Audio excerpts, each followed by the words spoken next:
नारायणं नमस्कृत्य नरं चैव नरोत्तमं देवीं सरस्वतीं व्यासं ततो जयमुदीरयेत्। कृष्णाय वासुदेवाय हरये परमात्मने प्रणतक्लेशनाशाय गोविन्दाय नमो नमः। कृष्णाय वासुदेवाय देवकीनन्दनाय च नन्दगोपकुमाराय गोविन्दाय नमो नमः। नमः पङ्कजनाभाय नमः पङ्कजमालिने नमः पङ्कजनेत्राय नमस्ते पङ्कजाङ्घ्रजे। श्रीहरये नमः श्रीहरये नमः श्रीहरये नमः। धर्मदृढबद्धमूलो वेदस्कन्धः पुण्यशाखा पुराणशाखाढ्यः क्रतुकुसुमो मोक्षफलः स जयति कल्पद्रुमो विष्णुः।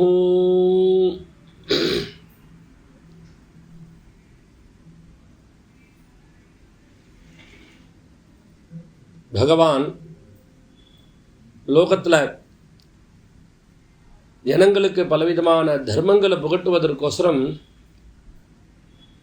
கருணையினால வேதவியாசராக அவதாரம் பண்ணி பல தர்மங்களை எடுத்து காட்டுவதற்கோசரம் பல புராணங்களை அனுகிரகம் பண்ணி கொடுத்தார். ஒவ்வொரு புராணத்தில் ஒவ்வொரு தர்மத்தை எடுத்து சொல்லிட்டு வந்தால் விஸ்தாரமாக. இப்போ மத்ஸ்ய புராணம் எடுத்தாக்க அதில் தான தர்ம விஷயங்கள் அதெல்லாம் விஸ்தாரமாக எடுத்து சொல்லிட்டு வந்தார். ஸ்காந்த புராணம் அப்படின்னா பல க்ஷேத்திர மகாத்மியங்கள் அதெல்லாம் விஸ்தாரமாக எடுத்து சொல்லிட்டு வந்தார். அந்த மாதிரி 18 புராணங்களில் கருட புராணம்ங்கிற இந்த புராணத்தில் முக்கியமாக பகவத் உபாசனா விஷயங்களை ஒரு பகுதியில் எடுத்து சொல்லி மற்றொரு பகுதியில் கடைசி பகுதியில் ஜீவனுடைய கதாகதியை, ஜீவனுக்கு பரலோகம் போனதுக்கப்புறம் அவனுக்கு எப்படி சன்மார்க்கம் கிடைக்கிறதுக்கு உபாயங்கள் என்னென்ன உண்டோ அந்த விஷயங்கள்லாம் கருட புராணத்தில் கருடன் கேட்க கிருஷ்ணனே எடுத்து உபதேசம் பண்ணிட்டு வரார். அந்த பகுதியை வியாசாச்சாரியால் நம்மளுக்கு அனுகிரகம் பண்ணி கொடுக்குறார். அதுதான் நம்ம 35 அத்தியாயங்களில் பாராயணம் பண்ணினோம் நேற்று வரைக்கும். ஆனால் 18 புராணங்கள் தெரிஞ்சுக்கிறதே, இத்தனை புராணங்கள் இருக்குன்னு தெரிஞ்சுக்கிறதே ரொம்ப விசேஷம். அதுக்கு சின்னதாக எல்லா புராணத்துலையும் வரக்கூடிய ஸ்லோகம் இந்த புராணத்துலேயே கருட புராணத்துலேயே ஆரம்பத்தில் சொல்லும் பொழுது சொல்கிறார், மத்வயம் பத்வயம் செய்வ பிரத்ரயம் வ சதுஷ்டயம் அனாபலிங்க கூஸ்கானி புராணானி பிருத்தக் பிருத்தக்கு அப்படின்னு ஒரு ஸ்லோகம். 18 புராணங்கள் என்னென்ன புராணங்கள் தெரிஞ்சுக்கிறதுக்கு. மத்வயம் மகாரத்தில் 2 புராணங்கள், மத்ஸ்ய புராணம் மார்க்கண்டேய புராணம். மத்வயம் பத்வயம் செய்வ பால 2, பவிஷ்ய புராணம் பாகவத புராணம். மத்வயம் பத்வயம் செய்வ பிரத்ரயம் பிரால 3, பிரம்ம புராணம் பிரம்மாண்ட புராணம் பிரம்ம வைவர்த்த புராணம் 3. சதுஷ்டயம் பால 4, வராக புராணம் வாமன புராணம் விஷ்ணு புராணம் வாயு புராணம் சதுஷ்டயம். அப்புறம் அக்னி புராணம் நாரத புராணம் அநாப பத்ம புராணம் லிங்க புராணம் கருட புராணம் கூர்ம புராணம் ஸ்காந்த புராணம். இப்படி 18 புராணங்கள் பேரை சொல்லி ஒவ்வொரு தர்மங்கள் எடுத்து சொல்லிட்டு வந்தால் அதில் முக்கியமாக எல்லா புராணங்களும் எப்பொழுதும் வாசிக்கலாம். ஆனால் இந்த கருட புராணத்தில் மாத்திரம் இந்த உத்தரார்த்தத்தை மாத்திரம் இந்த சமயத்தில் தான் வாசிக்கிறது. இந்த பகுதி மட்டும்தான் இந்த சமயத்தில் வாசிக்கணும்னு சொல்லியிருக்கா. அதனாலேயே இந்த கருட புராணமே வேறு சமயத்தில் வாசிக்கிறது இல்லை அப்படின்னு வச்சுட்டா. அந்த கருட புராணங்கள் நிறையா விஷயங்கள், அந்த பகவத்கீதை மாதிரி விஷயங்கள்லாம் நிறையா அந்த உபதேசங்கள்லாம் அதில் பூர்வ இதில் உபாசனா விஷயங்கள்லாம் சொல்கிறோம். அதெல்லாம் எப்பொழுதும் பாராயணம் பண்ணலாம். மகாபாரத காலத்தில் பண்ணப்படாதுன்னு சொல்கிற மாதிரி அது ஒரு சம்பிரதாயம் வந்துடுது. ஆனால் இந்த பகுதி மாத்திரம் இந்த சமயத்தை தான் பாராயணம் பண்ணுறது. இப்படியே வச்சுருக்கான்னா இது சம்பிரதாயம், இதுதான் நம்ம நியமம். என்ன மகான்கள்லாம் இதை அதை அனுபவிச்சுட்டு தான் லோகத்தில் ஹிதத்துக்கோசரம் இந்த மாதிரி பண்ணியிருக்கேன். இப்போ வேதம்னு எடுத்துட்டாலே வேதத்தில் எல்லா மாதத்தில் பாராயணம் பண்ணுவா. இந்த காரியங்கள் வரக்கூடிய மந்திரங்கள் வரும்பொழுது அப்போ மட்டும் கோவில்லையோ இல்லை காட்டுலையோ இல்லை வீட்டை விட்டு வெளியில் போயோ பாராயணம் பண்ணுவாள். அந்த மந்திரங்கள் பாடம் சொல்லிக் கொடுக்குறது கொண்டு இப்போ யஜுர்வேத நம்பாத்திலே கிருத்திகாமத்தில் பாராயணம் பண்ணும்போது அது பகுதி கோவிலில் போய் பாராயணம் பண்ணிட்டு வர பாருங்க. அந்த பகுதியை மாத்திரம் பாடசாலையில் அத்தியனம் பண்ணுற காலத்துலேயும் கூட அந்த பகுதி வரும்போது பாடசாலையாக இருந்தால் அங்கேயே நடந்துட்டு இருக்கும். அது வீடு கிடையாது, அது சத்திரம் மாதிரி இருக்கிறதுனால. இப்போ குருகுலமாக நாங்களாம் முஸ்லீமில் படிக்கும் பொழுது வாத்தியார் இந்த பாடம் சொல்லணும்னாக்கா கொல்லை பக்கத்தில் உட்காந்து மாட்டுக்கொட்டாயை தாண்டி பின்னாடி உட்காந்து தான் பாடம் சொல்லுவார், இந்த பிரச்சனத்தை மாத்திரம். அதே மாதிரி எங்களுக்கு இந்த மாதிரி காரியங்கள் அபர விஷயங்களில் சூத்திரங்கள்லாம் சொல்லிக் கொடுக்கணும்னாக்கா இந்த மாதிரி காரியங்கள் நடக்கும் பொழுது அந்த இடத்துலையோ இல்லைனாக்கா பின்னாடி மாட்டுக்கொட்டாயை தாண்டி பின்னாடி உட்காந்துன்னா அந்த சூத்திரங்கள் அந்த பாடங்கள்லாம் சொல்லி தருவார். இப்படி அந்த நியமம். அதுலேயும் கூட சனிக்கிழமை கால வேளையில் நித்தியம் ஒவ்வொரு சனிக்கிழமையும் இந்த பிரஷ்னங்களை பாராயணம் பண்ணுறது, இந்த பின்னாடி வரக்கூடிய சம்ஸ்கார மந்திரங்களை அதே ஆவர்த்தி சொல்லும்பொழுது சொல்லிக் கொடுக்குற சமயத்தில் இந்த வெள்ளிக்கிழமை செவ்வாய்க்கிழமை வந்து அது பாராயணம் பண்ண மாட்டா, சொல்லியும் கொடுக்க மாட்டா. அதுபோல் வேறு பாடங்கள் படிச்சுக்கோங்கன்னு சொல்லிவிடுவேன். அந்த மாதிரி இந்த நியமங்கள்லாம் இருக்குது. அந்த மாதிரி இதுக்கு பிரேத கல்பம்னு பேர் இந்த கருட புராணத்தில். அது இந்த சந்தர்ப்பத்தில் மட்டும்தான். அது ஏன் பாராயணம் பண்ணுறது அப்படின்னா அதுலேருந்து தர்மத்தை தெரிஞ்சு அதுலேருந்து அந்த ஸ்ரத்தையை நம்ம சம்பாதிச்சுட்டு ஸ்ரத்தையோடு அந்த கர்மாவை பண்ணினா அது அராதியான ஒரு க்ஷேமத்தை கொடுக்கும். அது ஸ்ரத்தையோடு பண்ணுறதுக்கும் ஸ்ரத்தை இல்லாத பண்ணுறதுக்கும் வித்தியாசம் இருக்கும் இல்லையோ. காசியில் போய் யாத்திரை பண்ண போகிறான்னா காசி யாத்திரை மகிமையை தெரிஞ்சுட்டு பண்ணுறதுக்கும் தெரியாத வேறு ஸ்நானம் பண்ணிட்டு வர்றதுக்கும் வித்தியாசம் இருக்குது. அதனால தான் ராமாயணங்களில் நிறைய க்ஷேத்திர மகாத்மியங்கள் கேட்டு தெரிஞ்சுக்கிறார். பாலகாண்டத்தில் இந்த ஊருக்கு போனால் என்ன இது. அந்த மாதிரி இங்கே கருடன் கேட்டு பகவான் சொல்லிக் கொடுக்குறார். கருடன் ஆரம்பத்திலேயே கேட்குறார், உங்களுடைய பிரசாதத்தினால நான் 3 லோகத்துலேயும் சஞ்சாரம் பண்ணிட்டு இருக்கேன். பவத் பிரசாதாத் வைகுண்ட திரைலோக்கியம் சச்சராச்சரம். 3 லோகத்துலேயும் சஞ்சாரம் பண்ணிட்டு இருக்கேன். எல்லா இடமும் நான் பார்த்தாச்சு. பூலோகத்துலேருந்து ஆரம்பித்து சத்தியலோக பரியந்தம் மேலே இருக்கக்கூடிய 7 லோகங்கள், கீழே இருக்கக்கூடிய 6 லோகங்கள் எல்லாம் பார்த்துட்டேன். ஆனால் பூர்லோகத்தில் நிறைய பலவிதமான ஜந்துக்கள் இருக்கிறதையும் பார்த்துருக்கேன். அதுலேயும் மனுஷனாக பிறக்கிறது இருக்கே பூர்லோகத்தில், அது எப்பேற்பட்டதாக இருக்குன்னா புக்தி முக்தியாலயம் சுபம். மனுஷ ஜென்மா மாத்திரம்தான் புக்தியை அடைவதற்கும் முக்தியை அடைவதற்கு ரெண்டுத்துக்கும் ஆலயமாக இருப்பிடமாக இருக்குது. புக்தினா சுகபோகங்களை அனுபவிக்கிறது, முக்தினா சாஸ்வதமான பிரம்மபதத்தை அடையிறது. இது ரெண்டுத்தையும் இந்த மனுஷ ஜென்மாவில் தான் அடைய முடியும். ஏன்னா இருக்கும்பொழுது விவேக வைராகியத்தோடையும் இருந்துட்டு சுகபோகங்களை அனுபவிச்சுட்டு வாழலாம். அந்த விவேக வைராகியம் தான தர்மங்கள்லாம் பண்ணிட்டு பண்ணுறதுனால பின்னாடி போன முக்தியும் சித்திக்கிறது அவனுக்கு. அதனால் அத சுகிருதினாம் லோகா நபூதோ நபவிஷ்யத். இதுக்கு வந்து தேவலோகத்தில் இருக்குமா இல்லையான்னு தெரியாது. தேவலோகத்தில் போனால் போகத்தை மாத்திரம் அனுபவிக்க முடியும், போகலோகம்னு பேர். அங்கே முக்திக்கு வந்து எத்தனை பண்ணுறதுக்கு அவகாசமே இருக்காது. ஆனால் வாழ்க்கையில் கஷ்டங்கிறத அனுபவிச்சாதானே அதுலேருந்து வெளியில் வரணுங்கிற ஒரு வேதனை வந்து அதன் மூலகமான அந்த விசாரங்கள்லாம் ஏற்படும். அந்த விசாரத்துக்கு இடமே கிடையாது தேவலோகங்களில். அதனால தான் தேவதைகள்லாம் கூட ஆகாசத்தில் திவ்யலோகத்தில் அடிக்கடி பேசுகிறது என்ன அப்படின்னா, பிறந்தா பூர்லோகத்தில் பிறக்கணுண்டா, மனுஷலோகத்தில் பிறக்கணுண்டா, அங்கே ஜென்மாவை அடையணும்னு தேவதைகள்லாம் ஆசைப்படுறாளாம். அதான் இங்கே சகாயந்தி தேவா கில கீதகாணி தன்யாஸ்து ஏ பாரத பூமி பாகே. பாரத பூமி பாகத்தில் யார் வந்து பிறந்திருக்காளோ அவர்கள் தன்யர்கள். ஏன்னா ஸ்வர்காபவர்கஸ்ய ஃபலார்ஜனாய பவந்தி பூயஹா புருஷா சுரத்வாத். ஸ்வர்காபவர்கஸ்ய ஃபலார்ஜனாய, ஸ்வர்க்கம் அபவர்க்கமான மோட்சம், இது ரெண்டுத்தினுடைய பலத்தை சம்பாதிச்சுக்கணும்னாக்கா அதுக்கு மனுஷஜன்மால அதுவும் பாரத பூமியில் தான் பிறக்கணும். பாகவதத்தில் சொல்லும்பொழுது கூட எல்லா தீபங்கள் எல்லா வருஷங்கள்லாம் வர்ணிச்சுட்டு வந்துட்டு பாரத பூமியை சொல்லும் பொழுது பாரத க்ஷேத்திரமேவ கர்மக்ஷேத்திரம் அனுமன்யமான இதான் கர்மக்ஷேத்திரம்னு சொல்லி தேவதைகள்லாம் என்ன சொல்கிறாள்னா, நயத்திர வைகுண்ட கதா சுதாபகாக நசாதவோ பாகவதாஸ்ததாஸ்ரயாக நயத்திர யஜ்ஞேஷ மகா மகோத்சவாக சுரேஷலோகோபி சவை நசேவியதாம். எங்கே பகவத்கதை பேசப்படலையோ, எங்கே பகவானை யஜ்ஞத்தினால ஆராதனம் பண்ணலையோ, எங்கே பகவான் அர்ச்சனாதிகள்னால உபாசிக்கப்படலையோ அது தேவலோகமாக இருந்தாலும் கூட நம்மளுக்கு வேண்டாம். அது பாரத பூமியில் தான் நிறையா சாதுக்கள் பகவத் உபாசகால பார்க்க முடியும். பாரத பூமியிலேயே நம்மளுக்கு ஜென்மா இருக்கட்டும்னு கேட்குறேன், பிரார்த்தனை பண்ணுறேன். அதனால் மானுஷத்துவம் லபேத் கஸ்மாத் மிருத்யுமாப்னோதி தத் கதம் கிரியதே கசுரஸ்ரேஷ்ட தேகமாஸ்ருத்திய புத்திரச்சித்து கேட்குறார். எல்லாம் கருடர் இருந்தால் சொல்லிட்டு வர்றார் ஆரம்பத்தில் பூர்வ பீட்டிகை. எதனால் இந்த மனுஷஜன்மா கிடைக்கிறது? அந்த மனுஷஜன்மாவை அடைஞ்சதுக்கப்புறம் அவன் இந்த மனுஷஜன்மா விட்டுட்டு போகிறான். மிருத்யுவை அடையிற. எல்லாருக்கும் ஒரு நாளைக்கு பிறந்தால் மிருத்யு உண்டு, எந்த ஜென்மாவெடுத்தாலும் மிருத்யு உண்டு. அந்த மிருத்யுவை அடைஞ்சதுக்கப்புறம் அவன் எந்த மாதிரி சரீரத்தை எடுத்துட்டு எப்படி அவன் மேல் லோகங்களுக்கு போகிறான், என்னவா ஆறான் மிருத்யுக்கு அப்புறம், மரணத்துக்கு அப்புறம் அப்படிங்கிறத இங்கே கருடர் கேட்குறார். பிரசாதம் குருமே மோகம் சேத்து மருக சேடுதா, எனக்கு அனுகிரகம் பண்ணுங்கோ, என்னோட சந்தேகத்தை நிவர்த்தி பண்ணி வைங்கோ. ஏன்னா சில பேர் சொல்கிறா இங்கேருந்து போனதுக்கப்புறம் யமலோகத்துக்கு போகிறாங்கிறா, சில பேர் விஷ்ணுலோகத்துக்கு போகிறாங்கிறா, சில பேர் சிவலோகத்துக்கு போகிறாங்கிறா. இந்த பிரேத்தத்துக்கு எப்படி முக்தி கிடைக்கிறது?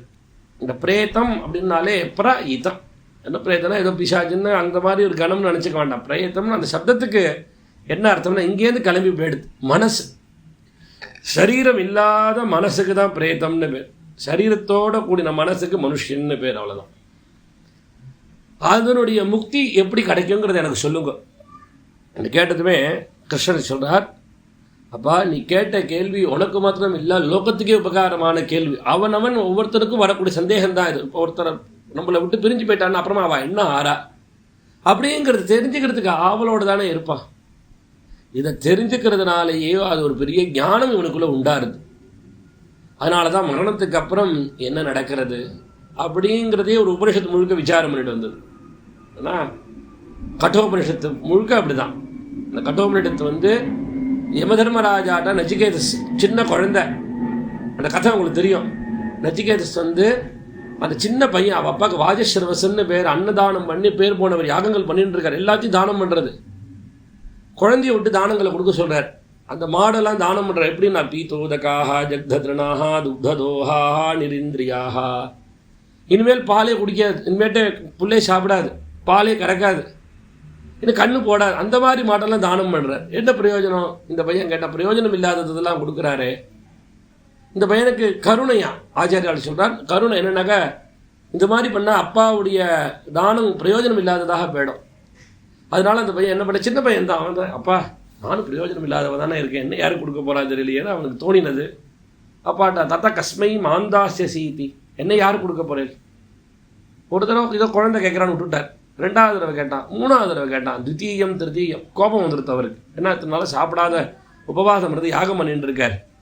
தான தர்ம காலங்கள் வரும்பொழுது அந்த மாதிரி அவன் கேட்டதுமே கோபம் வந்துடுது. மிருத்யவே துவா ததா அமீதி, முடிச்சுட்டு அவனை கொடுத்துட்டேன்டா போட எழுந்துட்டான். நீங்கள் முடிச்சுக்கு கொடுத்துட்டேன்னு சொல்லிட்டேன், உங்கள் வாய் பொய்யா போகக்கூடாது, என்னை முடிச்சுட்டு அனுப்பிச்சு நான் கிளம்பி போகிறேன். தபஸ் இருந்தது அவ்வளோ. என்ன நீங்கள் முடிச்சுட்டு நீங்கள் அனுப்புங்க, என்னால் முடிஞ்சுனா கூட நீங்கள் அனுகிரகம் பண்ணுங்க நான் முடிச்சுட்டு போகிறதுக்குன்னு. உடனே சரி தகும் ஹஸ்மோத்திதம் வாக் அபிவததி கேழ்ந்து நின்ன கௌதம குமாரமிதி பரேஹி மிருத்யோர் கிருஹான்னு, நீ கிளம்பி போகணும். கிளம்பி போயிட்டான். நேரம் யமலோகத்துக்கு போனால் யமதர்மராஜா எப்பொழுதும் ரொம்ப வேலையோடு தான் இருக்கக்கூடியவர். அவர் அவருடைய ஆலயத்தில் இருக்கிறதுங்கிறது துர்லபம் தான். ஆனால் அவருக்கு ஒரே வேலை, எங்கே போல மிருத்யுர் தாவதி பஞ்சம இது உபனிடத்துல மிருத்யு ஓடிண்டே இருக்கான் ஒவ்வொரு ஜீவனையும் சிக்ஷிக்கிறதுக்கு. அதனால் அவன் போகிற சமயத்தில் அந்த தர்மராஜாவை இல்லை, அங்கே வாசல்லையே உட்காண்டிருக்கார். எஜமானம் இல்லாத கிரகத்துக்குள்ளே எப்படி போகிறது? வாசலில் உட்காண்டு அங்கே இருக்கிறவாள்லாம் எல்லாரும் உபச்சாரம் பண்ணுறவளுக்குள்ளவான் தர்மராஜாவை தான் பார்க்கணும். அவர் இருக்காரா அவளுக்குள்ள வரேன். 1 நாள் ஆச்சு, 2 நாள் ஆச்சு, 3 நாள் கழிச்சுட்டு தான் வந்தார் அவர். உடனே அப்போ வந்தவாள்லாம் சொல்கிறா, அங்கே கிரகத்தில் இருக்கிறவாள்லாம் தர்மராஜாட்ட சொல்கிறாள், ஒரு பெரிய தேஜஸ்வி வாசலில் உட்காண்டிருக்கான், சின்ன பையன்தான், உங்களை வந்தால் தான் பார்ப்பேன், 3 நாளாக சாப்பிடாத ஜலம் கூட குடிக்காத உட்காண்டிருக்கார் அப்படின்னா. ஏன்னா அவருக்கு முதல்ல தீர்த்தம் கொடுங்க. ஏன் அதிதி, எதிர்பாராத வரவன் தான் அதிதி. அந்த அதிதியை உபச்சாரம் பண்ணணும். சாட்சாத் அக்னிஸ்வரூபமாக சொல்கிறது. வேறக்க தர்மராஜா தீர்த்தம் கொடுத்து உபச்சாரம் பண்ணுற. உபச்சாரம் பண்ணி அப்போ அவன் விஷயத்த நான் சந்தோஷப்பட்டேன், நீங்கள் வந்திருக்க, 3 நாளைக்கு ஒன்றும் இல்லாத இங்கே உட்காந்துருக்க, எனக்கு என்ன வரம் வேணும்னு கேளு. 3 வரம் கொடுக்குறேன், 3 நாள் இருந்து 3 வரம் கொடுக்குறேன். முதல்ல எங்கள் அப்பா வருத்தப்படக்கூடாது, நான் இங்கேருந்து போனதுக்கப்புறம் எங்கள் அப்பா முடிச்சுட்டா நான் அமைச்சிட்டேனே என் பையனை அப்படின்னா வருத்தம் இருக்கக்கூடாது, அது ஒரு வரமாக கொடுன்னு கேட்டால் சரி. 2வது வரம் சொர்க்க பிராப்திக்கு சாதனமாக இருக்கக்கூடிய அக்னி வித்தியினுடைய ரகசியத்தை உபதேசம் பண்ணணும்னா, உபதேசம் பண்ணினாலும் எப்படி எந்த கல்லை எப்படி அடுக்கி எப்படி யாகம் பண்ணணுங்கிற விதானங்களை உபதேசம் பண்ணினதும் ஒரு தடவை தான் சொன்னால் அது திருப்பி அப்படியே ஒப்பிச்சுட்டான் ஏகசந்த கிராகி. தர்மராஜாவுக்கு சந்தோஷம், உனக்கு அதிகமான ஒரு வரத்தையும் சேர்த்து கொடுக்குறேன், இந்த அக்னி உன் பேர்லேயே பிரகாசிக்கட்டும், இந்த அக்னி உபாசனையை 3 ஆவர்த்தி யார் பண்ணுறானோ அவனுக்கு நிச்சயம் சொர்க்க பிராப்தி உண்டு, பிரம்மபதம் கிடச்சிடும். அவர் 3வது வரம் முடிச்சுட்டான். அப்போ தான் கேட்டோம், ஏயம் பிரேதே விசிகித்சா மனுஷ்யே அஸ்தி இத்தியேகே நாயமஸ்தீதி ஜெயிக்கே.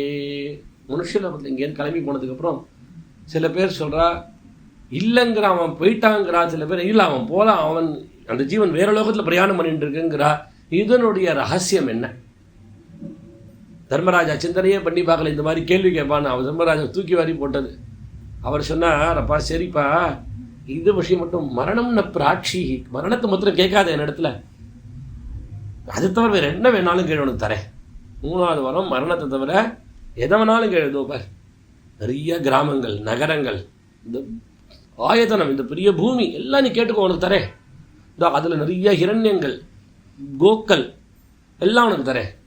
அனுபவிக்கிறதுக்கு பெண்கள், இமே ராமாகா சரதாகா சதூரியாக, நிறையா வண்டிகள் எல்லாம் இருக்கு, எடுத்துக்கோ, எல்லாம் காமிக்கிறார், கண்ணுக்கு முன்னாடி காமிக்க, எல்லாம் உனக்கு எல்லாம் இருக்கட்டும். ஆயுஷ் இல்லைனா என்ன பண்ணுறதுன்னா, சதாயுஷ புத்திர பௌத்ரான் விரணீஸ்வ, 100கணக்கான ஆயுஷை கொடுக்குறேன், புத்திர பௌத்திர சம்பத்தி கொடுக்குறேன், இதெல்லாம் உனக்கு கொடுக்குறேன், இதெல்லாம் வாங்கிட்டு போ. ஆனால் மரணத்தை மாத்திரம் கேட்டுடாது. ஏன்னா தேவையரத்ராபி விஜிகிச்சி தம்புரா, தேவதைகளுக்கெல்லாம் கூட இது என்ன நடக்கிறதுன்னு இந்த ரகசியம் தெரியாத இருக்கு. அப்போ அந்த குழந்தை சொன்னால், இந்த ஆட்டம் பாட்டம் எல்லாம் உன்னிடத்துலேயே இருக்கட்டும், தவை விவாகா தவன் நிருத்திய கீதை, நான் ஒரு நாளைக்கு எல்லாம் உன் கையில் தான் வரப்போகிறது, வந்து சேரப்போகிறது. அதனால் இதை கண்டு நான் ஏமாந்துட மாட்டேன்.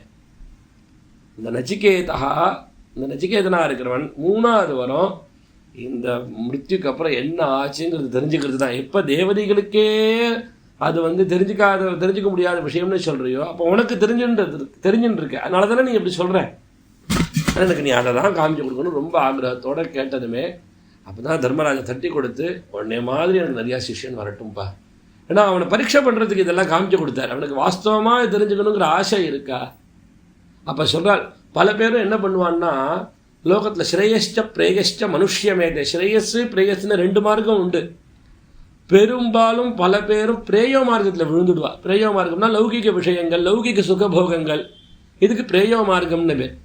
ஸ்ரேயோ மார்க்கம்னா நித்திய நிரதிசயமான ஆனந்தம், அது இந்திரியாதீதமான விஷயங்கள், மனோதீதமான விஷயங்கள், வாக்குக்கு அதீதமான விஷயம், அதுக்கு ஸ்ரேயோ மார்க்கம்னு பேர். அதை யாரும் விரும்ப மாட்டா, பிரேயோ மார்க்கத்திலே ஆசைப்படுவா. நீ ஸ்ரேயோ மார்க்கத்தை விரும்புறியே அப்படின்னு சொல்லி, அதுக்கப்புறமா அந்த ஆத்மாவை யார் வரிக்கிறானோ, யார் அதை வேணும்னு விரும்புகிறானோ அவனுக்கு அந்த ஆத்மவஸ்துவே தன்னை காமிச்சு கொடுக்கறதுன்னு சொல்லி அப்போ அவன் சொல்லி கொடுக்க ஆரம்பிக்கிறான். அப்புறம் அந்த மாதிரி அந்த ஆத்மாவை தெரிஞ்சுக்கிறது தான், என்ன ஆறுதுங்கிறது தெரிஞ்சுக்கிறது தான் கட்டோபனிஷத்தினுடைய ஒரு தத்துவம். நான் மரணத்துக்கு அப்புறம் என்ன ஆறுது அதை பற்றி முக்கியமாக பேசலை கடைசியில். அது என்னென்ன ஆத்மாங்கிறது ஜனன மரண ரஹிதமானது, அது எப்பொழுது நித்திய சாஸ்வதமாக இருக்குது, வாசனாமயமான சரீரம் தான் போகிறது, சிரமப்படுறது, அதெல்லாம் சொல்லி இதுக்கெல்லாம் சாட்சியாக இருக்கக்கூடியது ஆத்மா. சரி, இந்த வாசனாமயமான சரீரம் எந்தெந்த வாசனைகளை சேர்த்துக்கிறதுனால எந்தெந்த லோகத்தை போய் அடையிறது, எப்படி வெளியில் போய் கிளம்பி போகிறது அப்படின்னு கேட்கும்பொழுது அப்போ சொல்கிறால், நம்மளுக்குள்ளே இருக்கக்கூடிய ஒவ்வொரு பிராணசக்தி இருக்கே, வாயு சக்தி இருக்கே, அந்த வாயு சக்திகள் எப்படி இருக்குன்னால் ஒரே வாயு தான் 5 விதமாக கிளம்பியிருக்கு. பிராணன், அபானன், வியானன், உதானன், சமானன். அதான் நம்ம பிராணாகுதின்னு பண்ணுறோம் நம்ம நித்தியம் சாப்பிடும் போதே. எப்படி ஒரே ஒரு ஆளே சித்தப்பான்னு பேரில் இருக்கான், பெரியப்பாங்கிற பேரில் இருக்கான், மாமாங்கிற பேரில் இருக்கான் இல்லையா. சகோதரி பிள்ளைக்கு மாமா, தம்பி பிள்ளைக்கு பெரியப்பா இல்லையா, தன்னுடைய குழந்தைக்கு அப்பா, தன்னுடைய பேரனுக்கு தாத்தாவாக இருக்கான். ஒரே ஆளுக்கே எப்படி அவனுடைய காரியத்துக்கு தகுந்தா மாதிரி. இப்போ உத்தியோகத்துக்கு போனாக்க வீட்டில் இருந்தால் எஜமானன், அவன் வெளியில் போனால் உத்தியோகத்தில் பியூனாக இருக்கானா பியூன், அப்படி தானே உண்டு. அந்த வேலைக்கு தகுந்த மாதிரி பேர் கிடைக்கிறது. அந்த மாதிரி உள்ளுக்குள்ளே இருந்துட்டு ஹிருதயத்தில் பம்பு பண்ணி இருக்கக்கூடிய அந்த வாயுக்கு பிராணன்னு பேர். கெட்ட வாயுவை வெளியில் தள்ளுறதுக்கு அந்த வேலையை பண்ணக்கூடிய அந்த காற்றுக்கு அபானன்னு பேர். அவன் வந்து குத தேசத்தில் இருந்துட்டு வெளியில் தள்ளிட்டு இருக்கான். அதே மாதிரி நம்ம ரத்தத்தை பம்பு பண்ணி கொடுக்கக்கூடிய வாயு, ரத்தத்தை பம்பு பண்ணி கொடுக்கறது, அப்புறமா அது உடம்பு முழுக்க போய் சேர்க்கணுமே, அது ஒரு காற்றினுடைய வேலை. அந்த காற்றுக்கு பேர் வியானன்னு பேர். அதுக்கு நம்ம சாப்பிடக்கூடியதான பக்ஷணங்கள் எல்லாம் ஜீரணம் பண்ணுறது ஒரு பிராணசக்தி, அந்த பிராணனுக்கு சமானன்னு பேர். அப்புறம் கடைசியில் உதானன்.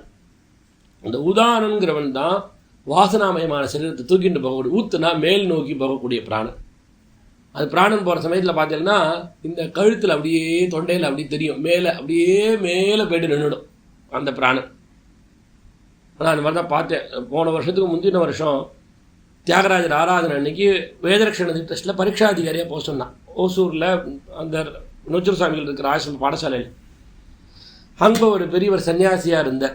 ரொம்ப வருஷமாக 92 வயசு. நிறைய கோடிக்கணக்கான ராமநாமா எழுதியிருக்கார். தியாகராஜர் ஆராதனைக்கு முடியாத இருந்தார். ஒரு அம்மா உட்கார வச்சு வாயில் அன்னம் விட்டுட்டு இருந்தா. அப்போ என்னமோ மாதிரி இருக்கா, நீங்கள் வாங்கன்னு கூப்பிட்டா அவர் வந்து குழந்தைகள் எல்லாரும் வந்து ஒரு மாதிரி பண்ணிகிட்டே இருக்கார், ஒன்றும் இறங்கலை. நிறைய ராமநாமா எழுதியிருக்கார். உட்காந்து குழந்தைகளை விஸ்வசராமன் சொல்லிட்டு இருக்கோம். மத்தியானம் 2 மணி 2:30 மணி அப்படி சொல்லுவோம். ஆறு சொல்லிட்டு வந்துட்டு ஒரு மாதிரி சத்தத்தில். கரெக்டாக அந்த வனமாளி ஆளும் சத்தம் பெருசாச்சு. உட்காந்துட்டு தான் இருக்கார் அந்த சேரில் உட்காந்துட்டு. ஸ்ரீராம ராமராமன் சொல்லும்போது மெதுவாக அப்படி தொண்டை அப்படியே பார்த்துட்டே இருக்கும்போது அந்த கழுத்தில் அந்த மேலே அந்த இது இருக்குது சங்கு மேலே மேலே போச்சு அப்படியே நின்றுடுது. ஆர்த்தாவிஷன் நான் சொல்லும்போது அப்படியே நின்றுடுது.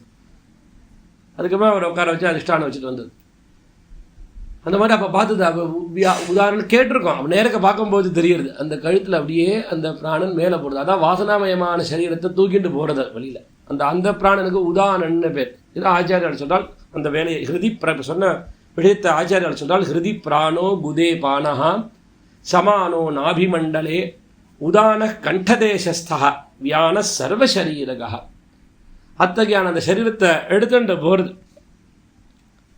அப்படி எடுத்துட்டு போகும்பொழுது அந்த ஜீவன் பண்ணின புண்ணிய பாபங்களுக்கு தகுந்த மாதிரியான லோகத்துக்கு போகிறான். அதுதான் இங்கே சொல்கிறால். அந்த பிரீத்தியோடு சொல்கிறேன். அந்த பிரேத்தம் இங்கேருந்து கிளம்பி போனதும் அது எந்த இடத்துக்கு போகிறது அப்படின்னு கேட்டியே, இவன் வந்து வாழும் பொழுது தர்மத்தோடு வாழணும். ஏன்னா அதனால தான் மனுஷ ஜென்மா கிடைச்சிருக்கு. மனுஷ ஜென்மாங்கிறது எதற்கு? ஏதோ சாப்பிட்றது தூங்குறது விவகாரம் பண்ணுறதுனால மனுஷ ஜென்மா இல்லை. அது ஆகார நித்ரா பய மைத்தனம் எல்லாமே சாமானியம் பசுக்களுக்கும் இருக்குது. ஆனால் மனுஷனுக்கு விவேகம்ங்கிறது ஒன்று இருக்குது, தர்மங்கிறது ஒன்று இருக்குது. அதோடு வாழ்ந்து தன்னுடைய ஸ்ரேயஸை அடையணும். அப்படி வாழாத ஏதோ ஸ்ரீலோலனாக வாழ்ந்து இப்படியே இருந்தானே ஆனால் பெண்ணிடத்தில் ஆசையும் பிராமணனுடைய மனக்லேசத்துக்கு ஆளாருது. பிராமணால் இவன்கிட்ட வந்தாலே வருத்தப்பட்டு போவா, பிராமணனுடைய சொத்தை அபகரிக்கிறது, இந்த மாதிரி காரியங்களை பண்ணிட்டு இருக்கிறவனுக்கு இங்கேருந்து போனதுக்கு பிரம்மராட்சச ஆகக்கூடியதான நிலை வந்துடுறது. அவன் எங்கே போகிறான்னா காடு பகுதியில் யாரும் இல்லாத காடுகளில் போய் சுத்தின்னு இருக்கான். அப்படிங்கிற பரஸ்ய யோஷிதம் ஹிருத்வா பிரம்மஸ்வம் அபஹிருத்யவை அரண்யே நிர்ஜனே தேசே பவந்தி பிரம்மராட்சசாஹ ஹீனஜாதௌ பிரஜாயந்தே ரத்னாநாம் அபஹாரகஹா. ரத்னத்தை திருடுறவன், வாழ்க்கையில் ரத்னத்தை திருடி இந்த மாதிரி வாழ்க்கையை ஜீவனிச்சுட்டுருந்தானா அவனுக்கு கடைசியில் ஹீன ஜாதியில் ஜென்மா ஏற்படுறது. இங்கேருந்து போனதுக்கப்புறம் எம் எம் காமம் அபித்யாயேதே சதல்லிங்கோபிஜாயதே. ஆனால் எது எது மனசில் சிந்தனை பண்ணிட்டு சரீரத்தை விடுறானா அந்த ஜென்மாவை அடையிறான். பகவான் கீதையில் சொல்கிறாரு எம் எம் வாபி ஸ்மரன் பாவம் இது தெந்தே கலை. அதே இங்கே சொல்கிறார் எம் எம் காமம் அபித்யாயே. எந்தெந்த ஆசைய விருப்பத்தை மனசில் வச்சுட்டு சரீரத்தை விடுறானோ அதை அந்த காமத்தை திருப்பியும் நிறைவேற்றிக்கிறதுக்கு வேறு ஜென்மா பலவிதமான துக்கத்தை அனுபவிக்கிற ஜென்மாவை எடுக்கிறான்.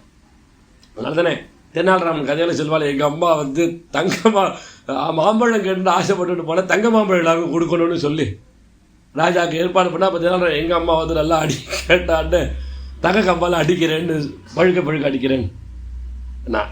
ஆனால் இங்கே சொல்கிறாள், ஆனால் வாஸ்தவத்தில் ஆத்மா வந்து எதாலும் அடிக்க முடியாது. கீதையில் சொல்கிற ஸ்லோகமே அதே. நீங்கள் பாராயணம் பண்ண பார்த்துட்டு அதே ஸ்லோகம் நைனம் சிந்தந்தி சஸ்திராணி நைனம் தஹதி பாவகா நச்சேனம் கிளேதயந்தியாபா நசோஷயதி மாருதா. ஆத்மா ஒன்றும் பண்ண முடியாது, ஆத்மாவை வெட்ட முடியாது, எரிக்க முடியாது. அதனால தானே இங்கே நம்ம சரீரத்தை தான் எரிக்கிறோம். சரீரத்தை எரித்தா ஆத்மா கிளம்பி தானே போகிறது. அந்த ஆத்மா வேதனைப்படுறது தானே நம்ம சம்ஸ்காரம் பண்ணுறோம். ஆத்மா ஏன் வேதனைப்படுறது அப்படின்னா அந்த ஆத்மாக்குள்ளே வந்து நான் இன்னவன்கிற அபிமானம் இருக்குது. ஒரு உதாரணம் சொல்லணுன்னாக்க, இப்போ நம்ம ஒரு வீட்டை வாடகையில் 40 வருஷம் இருக்கோம்னாக்க அப்புறம் வேறு வீட்டுக்கு குடி போயிட்டோம், எஜமான் இங்கே இருக்காதுன்னு வேறு வீட்டை பார்த்துக்கோன்னு சொல்லிட்டா வேறு வீட்டுக்கு போயிட்டோம். வேறு வீட்டுக்கு போனாலும் கூட ஆனால் இந்த வீட்டில் நான் இருந்தேன் அபிமானம் இருந்துகிட்டே இருக்கும்ல. அந்த வீட்டுக்கு வரும்போது தான் என்னுடைய அபிமானம், என்னுடைய வீடுங்கிற அபிமானம் வரது அங்கே சாதாரணம். அப்படி சின்னதாக 40 வருஷம் இருந்ததுக்கே அந்த வீட்டில் இப்படி ஒரு அபிமானம் உனக்கு வரதுன்னாக்க ஜென்மா இந்த சரீரத்தில் இருந்திருக்க. அப்புறமா இந்த சரீரத்தை விட்டு போகும்பொழுது அது விட்டு போகிறதுக்கு மனசு வருமா என்ன? அப்போ என்னோடதுங்கிற அபிமானம் பிடிச்சி இழுக்கிறது. அப்போ சரீரத்தை விட்டு போகிறதுக்கு மனசு வரமாட்டேங்கிறது. ஆனால் விட்டு போய் தான் ஆகணும். அப்போ இழுத்துண்டு போகிறான். இவன் காலி பண்ணாட்டி போனாலும் கூட வீட்டுக்காரன் வந்து எல்லாத்தையும் தூக்கி போட்டு காலி பண்ணிட்டு போவானே, அந்த மாதிரி தர்மராஜா வந்து அவள் தூதர்களை அனுப்பிச்சு இவன் வரமாட்டேன்னு அடம்பிடிப்பானான். ஜீவன் உள்ளுக்குள்ளே உட்காந்துட்டு பிடிச்சி இழுத்துட்டு போகிறாள். அதனால தான் ஆச்சாரியர்கள் பல ஸ்தோத்திரங்களில் சொல்லும்பொழுது கூட அந்த யமதூதர்கள் கையில் மாட்டின்றேனே மரண அவஸ்தையில் பத்வாகலே யமபட்டாக பகு தர்ஜயந்தா கருஷந்தி எத்திர பவ பாசசதைர்யுதம்மா ஏகாகினம் பரவசம் ஜகிதம் தயாலோ. நான் போக மாட்டேங்கிறது உயிர். அப்போ என்ன பண்ணுற, பலவிதமான அணுவாக பாசங்களை போட்டு உயிரை பிடிச்சி இழுக்கிறான். அப்போ தன்னந்தனியாக நான் மாட்டின்னு இருக்கேனே, ஏகாகினம், யாருக்கும் அந்த வேதனை தெரிய மாட்டேங்கிறது. பரவசம் ஜகிதம் தயாலோ லக்ஷ்மீ நரசிம்ம மமதேஹி கராவலம்பம் கிருதாந்தஸ்ய தூதேடு சண்டேஷு கோபா தஹ சிந்தி பிந்தீதி மாம் தர்ஜயத்சு மயூரம் சமாருக்கிய மாபைஹி இதி த்வம் புரசக்தி பானே மமாயாஹி சீக்கிரம். ஆச்சாரியா சுப்பிரமணிய புஜங்கத்தையும் சுப்பிரமணியன் இதே மாதிரி சொல்கிறார். இந்த மாதிரி பரமேஸ்வரன் அதிபீஷண கட்டுபாஷண யமகிங்கர் அவளுடைய வேதனைகளை சொல்கிறேன். என்ன இவன் இந்த மாதிரி தப்பு பண்ணாத இருக்கணும். ஆனால் வாஸ்தவத்தில் பின்னாடி அது நடக்க போகிறது. ஆனால் இப்போலேருந்து அதை நினச்சிண்டு பயந்து பயந்து பகவத் உபாசனம் பண்ணி அதில் தப்பிச்சுக்கலாமே, அதனால் சொல்கிறார். அதனால் இங்கே சொல்கிறார், நாபேஸ்து வாக்சக்ஷுர் நாசிகே கர்ணோ குதோ மூத்திர புரீஷயோ. இந்த சரீரத்து எப்படி இருக்குன்னா நவத்வாரம் உடையதாக இருக்குது. 9 துவாரம். கீழே 2 ஓட்டைகள் இருக்குது, மேலே 7 ஓட்டைகள் இருக்குது. அதில் அந்த பிராணசக்தி மேல் துவாரம் வழியாக மேலே போச்சுன்னாக்கா அவர்கள் புண்ணியலோகத்தை அடைஞ்சார்கள்னு தெரிஞ்சுக்கோ. அந்த அடித்வாரம் வழியாக பிராணன் வெளியில் போச்சுன்னா அவள் வந்து கீழ் அதோகதியை அடையிறா அப்படிங்கிறத தெரிஞ்சுக்கோ. அப்படின்னா அதச்சித்ரேன ஏ யாந்தி தே யாந்தி விகதிம் நராக மிருதாக துவார்ஷிகம் யாவத்தை யதோக்த விதினாக. போனதுலேருந்து அப்படி அவன் இங்கே கிளம்பி போயிட்டான்னாக்கா போனதுலேருந்து 1 வருஷம் அவன் பிரயாணத்தில் தான் இருக்கான் அந்த ஜீவன். 1 வருஷம் யாத்திரை. நம்ம இந்த சபிண்டீகரண ஸ்ராத்தமே பார்க்க போனால் 12வது மாதம்தான், 12ஆம் மாதம் வரைக்கும் பண்ண வேண்டியது. அது இந்த காலங்கள் 12ஆவது மாதத்தில் பண்ணணும். ஆனால் ஆயுஷ் குறைச்சல். இங்கேயே சொல்கிறார், கருட புராணத்துலேயே பின்னாடி சொல்கிறார், அவ்வளோ நாளைக்கு நம்ம உயிர் வாழ்வோமா தெரியாது, கர்மா பாயனம் நின்று போயிடுமே. ஆயுஷ் குறைச்சல், நியமங்கள் அதிகம். அதனால் 12 ராத்திரியை கணக்கு வச்சுட்டு 12வது நாளைக்கு இந்த சபிண்டீகரண ஸ்ராத்தத்தை நம்ம பண்ணணும். ஏன்னா அதுக்கு பிரமாண வாக்கியம் என்னென்னா சம்வத்சர பிரதிமாவை துவாதசராத்ரயா வேதம் சொல்கிறது. இப்போ வேதத்தில் வந்து அக்னிஹோத்திரம் எடுத்துக்கிறான்னாக்கா ஆதாரம்னு எடுத்துக்கிறா பாருங்க. அக்னிஹோத்திரம் எடுத்துட்டுமே 1 வருஷ காலம் அக்னி 3 அக்னியும் தாரியமாக வச்சுட்டு பண்ணிடுவான். 1 வருஷம்னா அது 3 அக்னியும் தாரியமாக வச்சுட்டு முடியுமா? அது அப்படி வேதமே கருணை பண்ணி சொன்னது 12 ராத்திரியாவது அப்படிது. சம்வத்சர பிரதிமாவை துவாதசராத்திர அந்த வாக்கியத்தை எடுத்துட்டு தான் இங்கே நம்ம சபிண்டீகரணம் பண்ணும்பொழுது 12 ராத்திரி நியமத்தை இருந்துட்டு 12ஆம் நாளைக்கு அந்த சபிண்டீகரண ஸ்ராத்தத்தை பண்ணுறோம். இன்னொரு விஷயம், சபிண்டீகரண ஸ்ராத்தம் பண்ணுறதுக்கு முன்னாடி 12 மாசிகத்தையும் நம்ம பண்ணிவிடுவோம். அந்த 16 மாசிக்கம் வருது பாருங்க.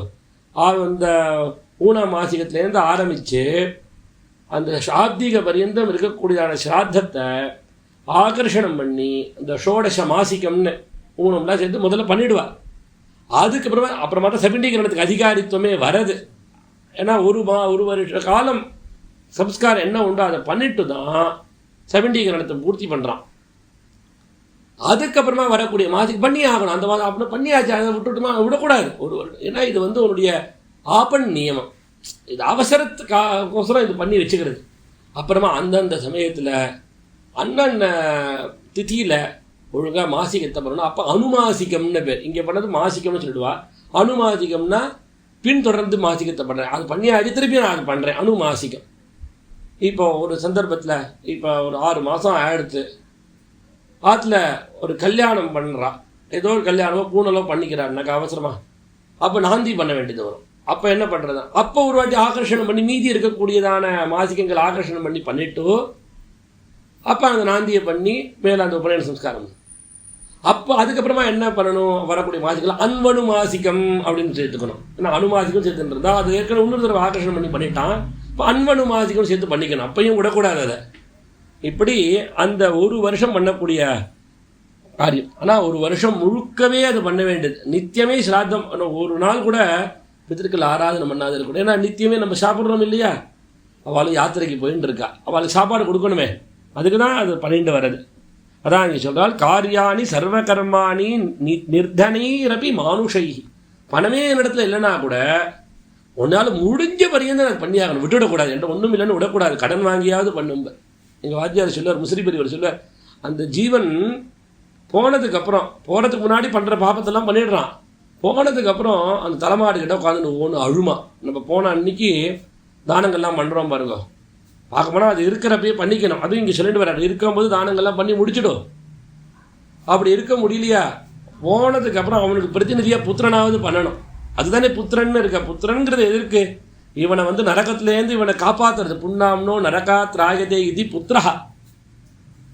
இவன் ஒரு குழந்தையா இருந்தானாக்கா நம்மளுக்கு சம்ஸ்காரம் பண்ணி அந்திம காலத்தில் நம்மளுக்கு கரையேற்றி விடுவான் அப்படிங்கிற ஒரு கருணை. அதனால இந்த ஒரு குறிப்பிட்ட டயத்துக்குள்ள அவர்கள் என்னென்ன தர்மங்கள் தானங்கள்லாம் பண்ணி முடிக்கணுமோ அந்த தானங்கள்லாம் பண்ணி முடிக்கிறதுக்கு அங்கே அவகாசம் கொடுத்துருக்காரு புத்திரனுக்கு. அப்போ தான் கர்ணமந்திர படனங்கள் பண்ணுறோம். அந்த கர்ணமந்திர படனத்திலேயே அந்த அதிகாரிக்கு தகுந்த மாதிரி, போனவன் அதிகாரி தகுந்த மாதிரி. இப்போ சன்னியாசியாக இருந்தான்னாக்க வெறும் உபனிஷத் பாராயணம் மட்டும்தான். அதே பிரம்மவித்தாக இருந்தான்னாக்க வேதாத்தியனம் பண்ணி உபனிஷத்தெல்லாம் அத்தியனம் பண்ணி உபனிஷத் சாஸ்திரத்தையும் நல்லா தெரிஞ்சின்றவனாக இருந்தான்னாக்கா அவனுக்கு பிரம்மமேத சம்ஸ்காரம். அப்போ அங்கே கர்ணமந்திர படனம் நம்மளுக்கு சொல்லக்கூடியதான இந்த ஆயுஷ பிராணம் பிதிருமேதத்தில் வரக்கூடிய இந்த மந்திரங்களையும் சொல்லி உபனிஷத் 3 பிரஷ்னத்தையும் கர்ணமந்திர படனமாக பண்ணுவாது பிரம்மமேத சம்ஸ்காரத்தில். ஆனால் அதிகாரி அதெல்லாம் அத்தியனம் பண்ணியிருக்கான வேதங்களுக்கு தகுதி உடையவனாக இருக்கான். அதே அக்னிஹோத்திரியாக இருக்கான்னா பிதிருமேதம் பிரம்மமேதம் ஆஹிதாட்டிசம் 3 கலந்து வரும் அதில். இப்படி அந்த ஜீவனுக்கு இருக்கும்போதே பண்ணக்கூடிய தான தர்மங்கள், அவன் என்னென்ன தானங்கள் அப்படின்னா என்னென்ன லோகத்தை அடையிறாங்கிறது பின்னாடி சொல்கிறான். அந்த தானங்களை முன்னாடி பண்ணணும். நீங்கள் முன்னாடி பண்ணியிருப்பீங்க முதல் நாளைக்கு. முதுகும்ப தானம், திலதானம், லவண தானம், இதெல்லாம் இருக்க கோதானம். ஏன்னா நம்மளுடைய பிராணன் போகும்பொழுது அது சுகமாக இங்கேருந்து போகணும், கஷ்டப்பட்டுன்னு போகக்கூடாது. அதனால தான் உத்கிராந்தி கோதானம் முதல் நாளைக்கு. ஆனால் பிராணோத்கிரமண சமய சுகேன உத்கிரமண சித்தியர்த்தம். நான் பிடிச்சி இழுக்கிறான். சாதாரணமாக நம்மளுக்குள்ளே ஆப்ரேஷன் பண்ணும்போது தெரியுது, பிடிச்சி இழுத்தா ஒரு பல்லு வலி வந்தால் பல்ல பிடுங்குறான்னாக்கா அது என்ன தான் மரத்து ஊசி போட்டாலும் பல்ல பிடுங்கும்போது வலி தெரியுறதே. இதை அனஸ்தேஷியா கூட கொடுக்காத இழுத்துட்டு போகலாம், எவ்வளோ வேதனை இருக்கும். அப்போ அந்த இது நல்ல விஷயத்தில் வெளியில் போகணும் பிராணன் சுகமாக. அதனால் அதுக்கு கோதானத்தினால தான் அவன் இந்த ஜீவனுக்கு சுகமான தருணம் கிடைக்கும். அதனால அந்த உத்கிரமண சித்திக்கோசரம் கோதானம் இருக்கும்போது தானே பண்ணிடுறது. நம்மளால் பண்ண முடியல, புத்திரன் வச்சு பண்ணுடா. அந்த காலத்தில் அப்படிலாம் சொல்லுவாளாம். ஆனால் எனக்கு தெரிஞ்சு நான் படித்த உள்ள முசிறியில் ஒரு பாட்டி 4 வருஷத்துக்கு முன்னாடி ஒரு பாட்டி பையனை கூப்பிட்டு வயசானவா நடந்தது மாட்டு பொண்ணுட்டுலாம் சொல்லி எல்லாம் ரெடியாக எடுத்து வச்சுக்கோ, நீ எல்லாம் மூடி வச்சுட்டு பார்த்த எல்லாம் இதெல்லாம் போடணுமா எல்லாத்தையும் சரி பண்ணி வச்சுட்டு விசேஷம்லாம் ஒன்று வைக்காத, உனக்கு ஆசோச்சம் வரப்போகிறது அப்படிலாம் சொல்லிவிட்டு எல்லாம் விட்டு கீழே கட்டிலில் படுத்துருந்ததோ எழுந்து கீழே விழுந்து படுத்துட்டாலாம். படுத்துட்டு பையனை கூப்பிட்டு பிராயசித்தம் பண்ணிவிடும் எனக்கு அப்படிங்கிறாளாம் அந்த பாட்டி. பிராயசித்தம் உடனே அவர் பார்த்தா எங்கள் ஊரில் என்னோட கூட படித்த வைத்தியன் இருக்கார் முஸ்லீமில் பிரம்மச்சாரி, அவர் தான் பண்ணி வைப்பார். அண்ணா இந்த மாதிரி அம்மா சொல்கிறா, இந்த மாதிரி பிராயசித்தம் பண்ணுங்கிறா, என்னண்ணா பண்ணுறது, இப்போ படுத்துட்டு பண்ணுங்கிறாருன்னு வரேன் நான். அவர் பேருக்கா பாட்டி பிராயசித்தமா பண்ணுடா அம்பி பண்ணு அப்படின்னு இருக்கா. இல்லை தானங்கள்லாம் பண்ண ஆரம்பி அப்படின்னு எல்லாம் பண்ண ஆரம்பிச்சிட்டேன். கர்ணமந்திர படனம் ஆரம்பிச்சிடலாம். காலையில் மந்திரத்தை சொல்லிக்கிறாள் பாட்டியை, மந்திரத்தை ஆரம்பித்து கொடுக்குறாளா, ஆயுஷ பிராணம் ஆரம்பிக்கிறாளா. வாயில் எல்லாம் சொல்லி கொடுத்ததுக்கப்புறம் காலையில் எல்லாம் மந்திர படனங்கள்லாம் ஆனதுக்கப்புறம் தானங்கள்லாம் பண்ணி மந்திர படனம் ஆயிடுது. விஸ்வசராம் சொல்லுங்கிறாளாம். எல்லாரும் விஸ்வசராம் சொல்லிட்டு இருக்க ஆற்றுல அவர் சொல்கிறா, சத்தியம் எது சொல்லிகிட்டே இருந்தது. ஸ்ரீராம ராமராம சொல்லும்போது அப்படியே கரெக்டாக எடுத்து அந்த பாட்டிக்கு அப்படின்னா.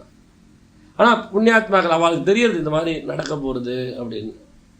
ஏன்னா முஸ்லி பெரியவர் சொல்லியிருக்க இந்த மாதிரிலாம் நடக்கும்னு, அதனால அப்படி சொல்லியிருக்கிறதுனால கேள்விப்பட்டிருக்கிறதுனால சரி இந்த மாதிரி சத்தியமாக இருக்கும்னு தோணி அந்த மாதிரி பண்ணியிருக்கா. தைரியமாக ஆகணும். இந்த மாதிரி இருக்கும்போதே தான தர்மங்கள் பண்ணினா போகிற வழிக்கு நல்ல புண்ணியத்தை தேடிட்டு போகணும்னு சொல்கிறா பாருங்க. அவளுக்கு நல்கதி சத்கதி தேடிட்டு போகிறாள். அதனால் இங்கே சொல்கிறாள், தேஹே யத்ர வசே ஜந்து தத்ர புங்கே சுபாசுபம் மனோவா காயஜம் நித்யம் தத்ர தத்ர ககேஸ்வர மிருதசுகம் அவாப்னோதி மாயாபாஷைர் நபத்தியதே பாஷபந்த நரத்யேக விகர்மணி மனோபிரமேத். இங்கேருந்து கிளம்பி போய் நல்ல காரியங்கள் பண்ணி கிளம்பி போயிட்டான்னா அவன் திருப்பியும் அவன் வந்து ஆஷாபாசங்களை கட்டிக்கிறது இல்லை, முக்தனா போயிடுறான். அதே ரொம்ப ஆசையோடு இருந்து ஒன்றுத்தையும் கொடுக்காது இப்படியே வாழ்ந்து போயிட்டான்னா அவனுக்கு மறுபடியும் இங்கே ஜென்மாவை எடுக்கிறான், ஆஷாபாசத்தில் மாட்டிக்கிறவனா போயிடுறான். அதனால் ஆத்மாவை உத்தாரணம் பண்ணிக்கிறதுக்கு ஒரே ஒரு வழிதான் இருக்குது, தர்மத்தை பண்ணணும். தர்மம் ஒன்று தான் பின்னாடி கூட வரும், வேறு எதுவும் கூட வராது. அதுக்கு அடுத்த அத்தியாயத்தில் சொல்கிறால், சர்வேஷாமேவ ஜந்தூனாம் மானுஷத்துவம் ஹி துர்லபம். எத்தனையோ ஜென்மாக்கள் இருக்குது, எல்லா ஜென்மாவை காட்டிலும் மனுஷ ஜென்மா கிடைக்கிறது ரொம்ப துர்லபம். இது எல்லாரும் கொண்டாடி இருக்க அரிது அரிது, மானிடராய் பிறத்தல் அரிது. அவை பாட்டி சொன்னார், ஜந்தூனாம் நரஜன்ம துர்லபம் அத பும்ஸ்துவம் ததோ விப்ரதா தஸ்மாத் வைதிக தர்ம மார்க்க பரதா வித்வத்வம் அஸ்மாத் பரம் ஆத்மானாத்ம விவேச்சனம் ஸ்வனுபவ பிரம்மாத்மனா சம்ஸ்திதி முக்திர்னோ சதகோட்டி ஜென்ம சுகிருதை புண்ணியர் வினா லப்யதே. இந்த மாதிரி கிடைக்கக்கூடிய மனுஷ ஜென்மா புண்ணியம் 300 கோடி புண்ணியம் இருந்தால் தான், ஜென்மாவில் பண்ணின புண்ணியம் இருந்தால் தான் கிடைக்கும், இல்லைன்னா கிடைக்காதுன்னு ஆச்சாரியார் சொல்லும்போது. அதனால பஞ்சேந்திரியானாம் நிதனம் பகு புண்ணியரவாப்பியதே. பிராமணாக க்ஷத்ரியாக வைஷ்யாக சூத்ராக ஹெந்தியஜ ஜாதையா. மனுஷன்லேயே இத்தனை பிரிவுகள் இருக்கே, பிராமண க்ஷத்ரிய வைஷ்ய சூத்ரர்கள். அதே மாதிரி 5வது இதில் பிறக்கிறவா மிளேச்சர்கள், மேலே ஹீன ஜாதிகள், இதெல்லாம் இருக்குது.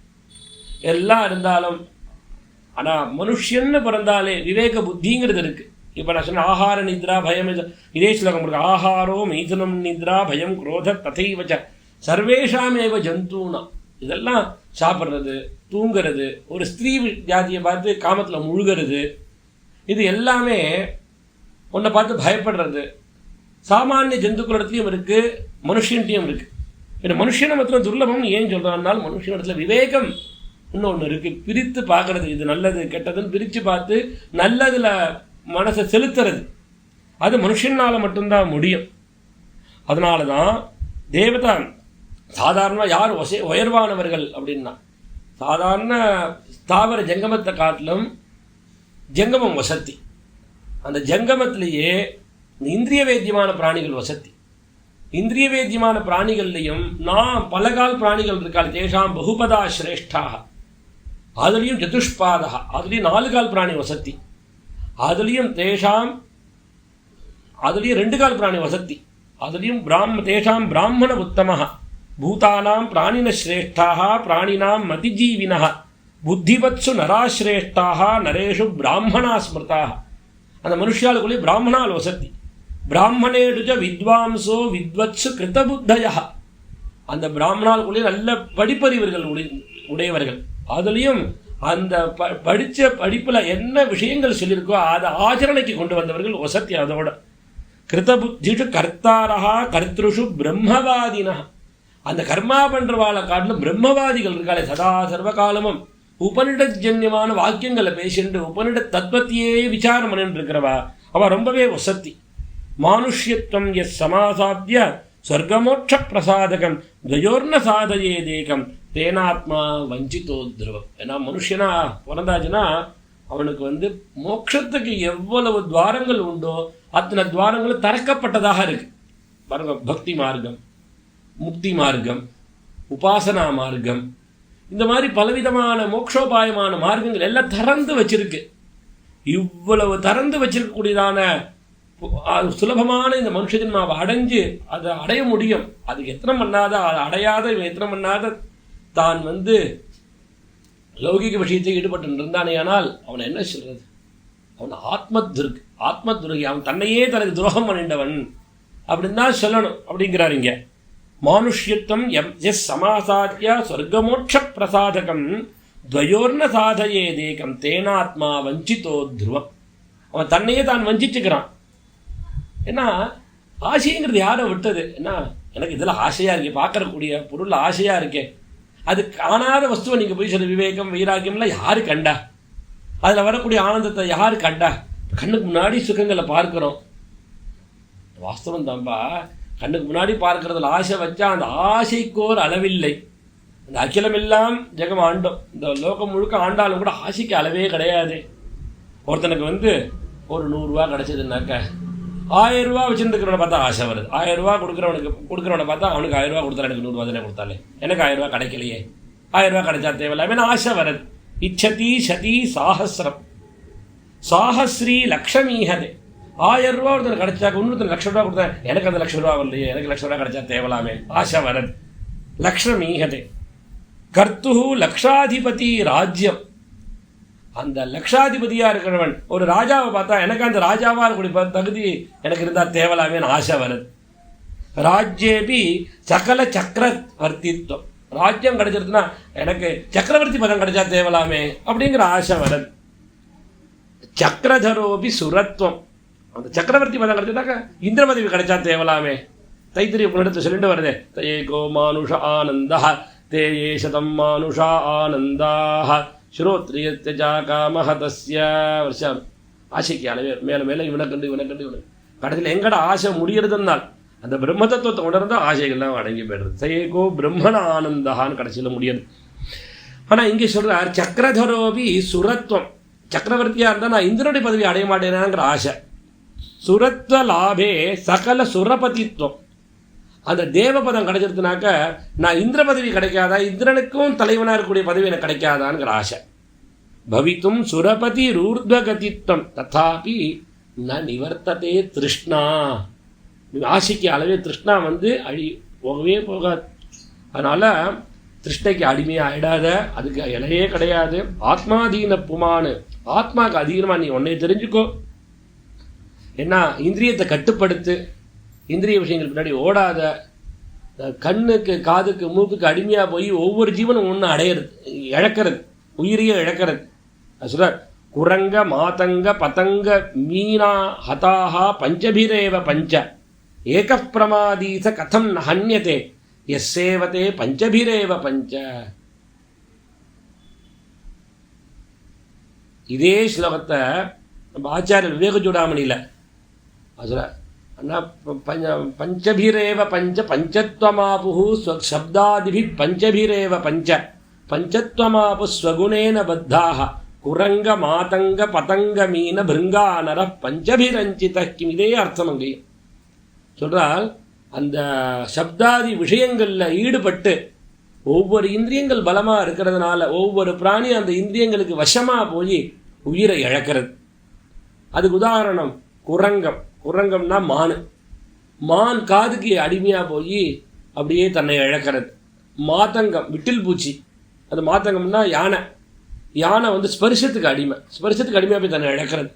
பதங்கம் விட்டில் பூச்சி கண்ணுக்கு அடிமை தன்னை இழக்கிறது. அதனால தான் அந்த கண்ணுக்கு அடிமையாகிடாத விட்டில் பூச்சி தானே போய் நெருப்பில் போய் விழுந்து செத்து போகிறது. அந்த மாதிரி பார்க்கறதுக்கு அடிமையாக போய் விழுந்துடா. யோஷித் தீரண்யா பரணாம்பராதி திரவியேஷு மாயா ரச்சிதேஷு மூடா பிரலோபிதாத்மா ஹிவபோக புத்தியா பதங்கவன் நஷ்யத்தை நஷ்டதிருஷ்டி. ஸ்திரீ, ஸ்வர்ணம், வஸ்திரம், சுகபோகங்கள் இதை கண்ணால் பார்த்தாலே இழுத்துவிடும். அதை பார்த்து ஏமாந்து போய் அந்த பதங்கம் விட்டில் பூச்சி மாதிரி அதில் விழுந்து தன்னை இழக்கிறான் அப்படிங்கிறது. அதனால் கண்ணுக்கு அடிமையாகிடக்கூடாது. விட்டில் பூச்சிட்டேன்னு கற்றுண்டேன். பத்தங்க மீன் நாகுக்கு அடிமையாக போய் தன்னை இழக்கிறது. பிருங்கா வண்டு மூக்குக்கு அடிமையாக போய் தன்னை இழக்கிறது. இப்படி ஒவ்வொரு இந்திரியங்கள் பலமாக இருக்கும் பொழுதே அது உயிர் இழக்கிறதுக்கு காரணமாக போய்டுறது. 5 இந்திரியங்களும் பலமாக இருந்து 5 இந்திரியங்களையும் வசமான மனுஷனை பற்றி கேட்கணுமா?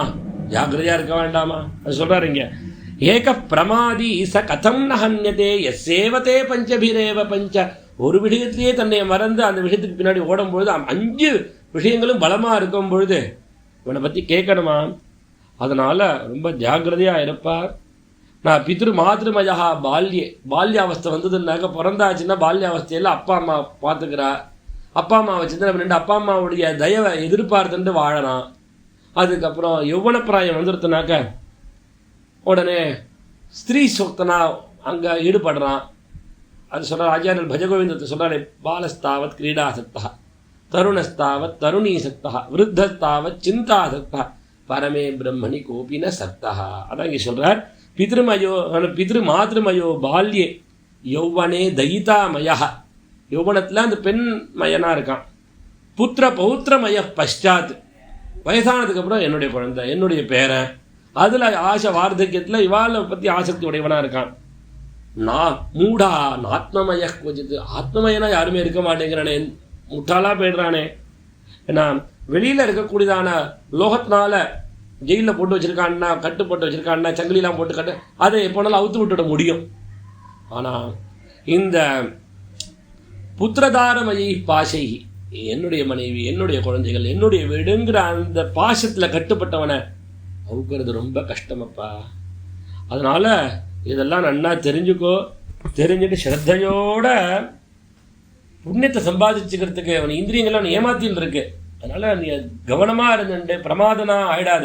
பிரமாதம்னா புத்தி குறைவு, அந்த கவனக்குறைவு சொல்கிறோமே அதுக்கு பிரமாதம்னு பேர். நம்ம பிரமாதமாக இருக்குன்னு சொல்கிறா பாருங்க, பிரமாதமாக இருக்குன்னா நன்னா இருக்குன்னு சொல்கிற அர்த்தத்தில் சொல்கிறா. வாஸ்தவத்தில் பிரமாதம் வை மிருத்யுமகம் பிரவீமி அப்படிங்கிறார். அந்த பிரமாதம் தான் மிருத்யு. பிரமாதம்னா என்ன? ஆத்ம விஸ்மிருதிரேவ பிரமாதா. தன்னை மறக்கிறது தான் பிரமாதம்னு பேர். தன்னை மறந்ததுனால தானே லோக வீடத்தில் ஈடுபட்டு போகிறான். அதனால ரொம்ப ஜாக்கிரதையாக இருக்கணும். தன்னை மறக்காத, தன்னை உத்தாரணம் பண்ணிக்கிறதுக்கு ஒரே ஒரு வழி தான் இருக்குது. என்ன வழின்னாக்க, அந்த நீ சம்பாதிக்கக்கூடிய தனத்தை தர்மத்தில் செலவழிச்சிடுறது. இந்த சதுர்வர்க்கமான புருஷார்த்தம் சொல்லியிருக்காரு, 4 விதமான புருஷார்த்தம். அந்த புருஷார்த்தம்னா என்ன? தர்மம், அர்த்தம், காமம், மோட்சம். அது எப்படி உபயோகப்படுத்தணும் தெரியுமா? தர்மம் அப்படிங்கிறத அர்த்தத்தினால தர்மத்தை உபயோகப்படுத்திக்கணும். அந்த தர்மத்தை அபவர்க்கமான மோட்சத்துக்குன்னு உபயோகப்படுத்தணும். அந்த தர்மத்தை நான் பண்ணுறேன், எனக்கு பணம், அதை வச்சுட்டு பணம் சம்பாதிக்கலாம்னு நினைக்காத. அந்த தர்மத்தை வச்சுட்டு அபவர்க்கமான மோட்சத்தை சம்பாதிச்சுக்கணும். தர்மஸ்ய கியாபவர்க்கிய நார்த்தோர்த்தாயோபகல்பத்தை. அது அர்த்தத்துக்கோசரம் அது உபயோகப்படுத்திக்க கூடாது. ஆனால் அர்த்த புருஷார்த்தம்னு இருக்கு. அது எதுக்குன்னா, அர்த்த புருஷார்த்தம் நீ எதுக்கு அர்த்தத்தை பிரார்த்தனை பண்ணுற? அதை வச்சு தர்மத்தை பண்ணுறதுக்கு. அர்த்த புருஷார்த்தத்தை வச்சுட்டு காமத்தை சம்பாதிச்சுக்கிறதுக்கு இல்லை, உனக்கு விருப்பத்தை நிறைவேற்றிக்கிறதுக்கு அர்த்தம் உனக்கு வேண்டாம். தர்மத்தை அனுஷ்டிக்கிறதுக்கு அர்த்தம். அதனால் தேவை எதுவோ குடும்ப வாழ்க்கைக்கு அவ்வளோ அர்த்தத்தை சம்பாதிச்சுக்கோ. மீதி அதிகப்படியாக இருக்கா தர்மத்தை அவர் தான தர்மங்களை பண்ணிவிடும்.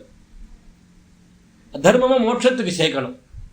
இல்லை காமங்கிற ஒரு புருஷார்த்தம் இருக்கே, அதை என்ன பண்ணணும்னா, அந்த காம புருஷார்த்தம் இந்திரிய பிரீத்திக்கோசரம் உபயோகப்படுத்தக்கூடாது. காமங்கிற புருஷார்த்தத்தை ஜீவனத்துக்கு உபாயம் என்னவோ அதில் விருப்பத்தை வைக்கணும். ஜீவனோபாயம் எதற்கு அப்படின்னா தத்துவத்தை தெரிஞ்சுக்கிறதுக்கு. வரிசையாக படிப்படியாக சொல்லிட்டு வருது புராணங்களில். தர்மஸ்ய ஹியாபவர்க்கிய, தர்மம் அபவர்க்கமான மோட்சத்துக்கு, அர்த்தம் தர்மத்திற்கு, காமம் அந்த அர்த்தம் சம்பாதிக்கிறதுக்கோ இவன் கர்மா பண்ணுறதுக்கோ இல்லை, தத்துவத்தை தெரிஞ்சுக்கிறதுக்கு. தர்மஸ்ய ஹியாபவர்க்கிய நார்த்தோர்த்தாயோபகல்பதே நார்த்தஸ்ய தர்மைகாந்தஸ்ய காமோ லாபாய ஹி ஸ்மிருதா காமஸ்ய நேந்திரிய பிரீதிர் லாபோ ஜீவேத யாவதா ஜீவசிய தத்துவ ஜிக்ஞாசா நார்த்தோ எஷ்டேக கர்மவி. அந்த தத்துவத்துக்கு தான் அத்வைதமான ஞானத்தை தெரிஞ்சின்ற ஞானிகள் சொல்றால், எந்த அத்வைதமான ஞானம் உண்டோ அதுக்கு தான் தத்துவம்னு பேரு. அதுக்கு பிரம்மம்னு உபனிடத்து சொல்றது, பரமாத்மான்னு ஸ்மிருதிகள் சொல்றது பேர் கொடுக்கறது, பகவான்னு புராணங்கள் பேர் கொடுக்கறது. அத்வைதிகள் பிரம்மம்னு சொல்றால், விசிஷ்டாத்வைதிகள் பரமாத்மான்னு சொல்றால், துவைதிகள் பகவான்னு சொல்றால், பேர்ல தான் வித்தியாசம், தத்துவம் ஒன்று தான். அந்த தத்துவத்தை தெரிஞ்சுக்கிறது தான்ப்பா சதுர்வித புருஷார்த்தத்துடைய லட்சியம். அதனால என்ன பண்ணணும்னா, தனேன தாரியத்தே தர்மஹா. அந்த தர்மத்தை நீ ஒழுங்காக பண்ணணும். முதல்ல ஆரம்பத்தில் தனங்களை வச்சுட்டு தர்மத்தை பண்ணணும். அது எப்படி பண்ணணும்? ஸ்ரத்தாயுக்தேன சேதசா, ஸ்ரத்தையோட பண்ணணும். ஏதோ சொல்கிறாலே பண்ணுறேன்னு பண்ணக்கூடாது. அதில் நம்பிக்கையோட பண்ண. ஸ்ரத்தானா என்ன? ஆஸ்திக்க புத்தி. இது வாஸ்தவம், இதுதான் சாஸ்திரம் சொல்கிறது, இது சத்தியம், இது அப்படின்னு எடுத்துட்டு பண்ணுறது ஸ்ரத்தையோட. ஸ்ரத்தா விஹீனோ தர்மஸ்து நேஹாமுத்ரஜ விருத்தி பா. ஸ்ரத்தை இல்லாத பண்ணினா அது விருத்தி அடையவே அடையாது. அது தர்மம் பிரயோஜனப்படாது. அதனால் தர்மாத் சஞ்சாயதே ஹ்யர்த்தா. தர்மத்தினால அர்த்தம் உண்டாருது. தர்மத்தினால இவனுக்கு என்னென்ன விருப்பம் இருக்கோ அதெல்லாம் நிறைவேறது. இதுதான் மகாபாரதத்தில் முடிவுலையும் வியாசர் சொல்கிறார். 2 கையில் தூக்கிட்டு சொல்கிற, யாரும் கேட்க மாட்டேங்கிறாளே. ஊர்தபாகுர் விலோமியேட்ட நச்ச கஷ்டித் ஸ்ருணோதி மே தர்மா தர்த்தஷ்ட காமஷ்ட சதர்மஹா கிம் ந சேவியதே அப்படின்னு. அந்த தர்மயேவ அபவர்காய. அந்த தர்மம் தான் அபவர்க்கமான மோட்சத்துக்கு காரணமாக இருக்குது. அதனால் தஸ்மாத் தர்மம் சமாச்சரேத். அந்த தர்மமும் ஸ்ரத்தையினால் தரிக்கப்படுறது. அந்த ஸ்ரத்தையோ அகிஞ்சனர்கள்லாம் இருக்கக்கூடிய முனிவர்கள்லாம் இருக்காளே, ஒன்றும் இல்லாத முனிவர்கள்லாம் கூட அந்த ஸ்ரத்தையை கையில் எடுத்துண்டு அப்போ அவருக்கு மோட்சத்தை அடைஞ்சிருக்கா. தர்மத்தை அனுஷ்டிச்சுண்டு அகிஞ்சனாகி முனையா ஸ்ரத்தாவந்தோ திவங்கதாக ஸ்ரத்தாவந்தர்களாக இருக்கனாலும் சொர்க்கத்தை அடைஞ்சிருக்கா. அஸ்ரத்தையா ஹுதம் தத்தம் தபஸ்தப்தம் கிருதம் ஜெயத்தே அசதித்யுத்யதே பக்ஷின்னு பிரேத்தியநேகச்ச தத்பலம். அஸ்ரத்தையோட பண்ணினா பகவான் கீதையில் சொல்ல இது. அங்கே அசதி திச்சத்தை பார்த்த அப்படி வரும், இதே சொல்கிறாங்க. இங்கே பட்சின்னு அது நீ பண்ணினாலும் பண்ணாத மாதிரி தான்ப்பா, ஸ்ரத்தை இல்லாத எது பண்ணினாலும் அப்படின்னு. அதனால ஸ்ரத்தையோட பண்ணணும் அப்படின்னு சொன்னதுமே அதுக்கப்புறமா அவர் கேட்குறாள், சரிப்பா இங்கேருந்து போனதுக்கப்புறம் அந்த ஜீவனுக்கு சத்கதி அந்த பிரேதத்துவமாக அடையிறான்னு சொல்கிறார். பிரேதத்துவ நிவர்த்தி எப்போ உண்டாருது, அந்த பிரேதத்துவ பாதா எப்போ நிவர்த்தி ஆகுதுன்னு கேட்குறாரு. அதை எனக்கு கொஞ்சம் காமிச்சு கொடுங்கன்னு கேட்குறார். அப்போ சொல்ல மேலே சொல்கிறேன்னு சொல்லி அந்த மோட்சகாவனாக இருக்கிறவன் மேலே போனதுக்கப்புறம் எனக்கு க்ஷேஸ் அடையணுங்கிற ஆசைப்படுறவன் விருஷோத்சர்கத்தை பண்ணணும். இந்த விருஷோத்சர்கம் நம்ம 11ஆம் நாள் பண்ணுறோம் பாருங்க, அது அவன் இருக்கும் பொழுதே அந்த விருஷோத்சர்க விதி பண்ணிக்கலாம். அப்படி என்ன ஒருத்தர் குழந்தை இல்லை, அவள் சந்ததி இல்லைன்னா என்ன பண்ண முடியும், தனக்கு பண்ணுறது அவளே தான் விருஷோத்சர்க்கம் பண்ணிக்கிறது. அது ரொம்ப ஸ்ரேயஸ், குழந்தைகள் இருந்தாலும் சரி இல்லாத போனாலும் சரி தனக்கே தன்னுடைய ஸ்ரேயஸை உத்தேசித்து விருஷோத்சர்க கிரியை அதை பண்ணுறது. அது எப்படி பண்ணணுங்கிற அந்த விஷயங்களை சொல்கிறார். அப்போ சொல்லும்பொழுது சொல்கிறார், அந்த விருஷோத்சர்கத்தை தானே பண்ணிக்கிறது இருக்கிற காலத்து தான் பண்ணலைனாக்க 11ஆவது நாள் விருஷோத்சர்காதிருத்தே நான்யதி கிஞ்சிதஸ்தி மகீதலே, அதை தவிர பிரேதத்துவ நிவர்த்திக்கு வேறு வழி கிடையாது. அதனால் இந்த 10 நாள் பிரேத சம்ஸ்காரம் முடிஞ்சதுக்கப்புறம் 11ஆவது நாள் பிரேதத்துவ நிவர்த்தி ஏற்படுவதற்கு புத்திரனால் அந்த விருஷோத்சர்கத்தை பண்ண வேண்டியது. அப்போ எந்த சமயத்தில் தான் இருக்கும்பொழுதே அது இருக்கக்கூடிய காலங்கள்லாம் பார்த்து பண்ணணும். தான் உயிரோடு வாழும்பொழுது பண்ணணும்னா கார்த்திகை மாதம், இப்போ கார்த்திகை மாதமாகவே அமைஞ்சிருக்கு.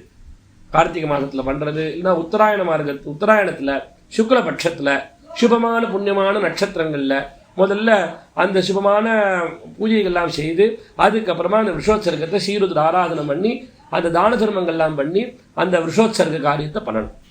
அதான் நம்ம இங்கே 11ஆவது நாள் அந்த காரியத்தை பண்ணுவோம். ஏன்னா 10ஆவது நாளில் அந்த பிரேத உத்தாபனம் ஆகிடும். அதுக்கப்புறமா அந்த பிரேதத்தை பாதை அதை பாதிச்சுருக்கு, அது அதை விட்டு போகிறதுக்கு விருஷோத்சர்கத்தினால மாத்திரம்தான் அது முடியும். அந்த விருஷோத்சர்க்கம் பண்ணாத வரைக்கும் அந்த ஜீவனுக்கு கதி கிடைக்காதே இருக்கா. அதனால விருஷோத்சர்காதிருத்தே நான்யத்தை கிஞ்சிதஸ்தி மஹீதலே ஜீவன் வாபி மிருதோ வாபி விருஷோத்சர்கம் கரோதியா. உயிரோடு இருக்கும்போது பண்ணுறது இல்லை, போனதுக்கு அப்புறமாவது பண்ணணும். அப்போ பிரேதத்துவம்னு பவேத் தஸ்ய, அப்போ அவனுக்கு பிரேதத்துவம் அவனிடத்தில் இருக்கிறது இல்லை. அந்த விருஷோத்சர்க்கம் பண்ணாத நான் என்ன தானம் பண்ணுறேன் அந்த தானங்கள் எது பண்ணாலும் பிரயோஜனம் இல்லை அப்படிங்கிறது சொல்லி சொன்னதுமே அப்போ எப்போ பண்ணணும் அப்படின்னு கேட்கும்போது தான் சொன்னால் ஏகாதசாஹே பிரேதஸ்ய எஸ்ய நோத்ஸ்ருஜ்யதே விஷா பிரேதத்துவம் சுஸ்திரம் தத்யா தத்தை ஸ்ராத்தசத்தை ரபி. 11ஆவது நாள் பண்ணணும். அப்போ பண்ணாத போயிட்டான்னா நீ 100 சிராத்தம் பண்ணினாலும் அந்த பிரேதத்துக்கு திருப்தியை கொடுக்காது அது. அப்போ சரிப்பா, சில பேர் குழந்தைகள் இல்லையே என்ன பண்ணுறது, அவளுக்கு என்ன கதி? புத்திராயஸ்ய ந வித்யந்தே ந மாதா ந ச பாந்தவாஹ ந பத்னி ந ச பர்த்தா ச கதம் ஸ்யாத் ஊர்த்வதேஹிகம். புத்திரன் இல்லைனாக்க பிராத்தா பண்ணலாம், பிராத்தா இல்லைனா பத்னி பண்ணலாம், பத்னி இல்லைனாக்க வேற தௌஹித்ரன் பண்ணலாம், யாருமே இல்லைனா என்ன பண்ணுறதுன்னா அப்போ தான் அபுத்திரஸ்ய கதிர் நாஸ்தி. புத்திரன் இல்லாத சந்ததி இல்லாதவனா கதி கிடையாது. அதனால் ஆனால் சபுத்ரோவா ஹெபுத்ரோவா நரோ நாரி பதிஸ்ததா ஜீவன்னேவ ஸ்வயம் குறியார். அவன் சபுத்திரனாக இருக்கட்டும், புத்திரன் இல்லாதவனாக இருக்கட்டும், புருஷனாக இருக்கட்டும், ஸ்திரீயாக இருக்கட்டும், ஜீவனத்தை இருக்கும் பொழுதே தன்னுடைய க்ஷேமத்தை உத்தேசித்து பையன் என்ன பண்ணுவானோ தெரியாது. ஆனால் இப்போ இந்த காலத்தில் அப்படி தானே இருக்கா பல பேர்கள்.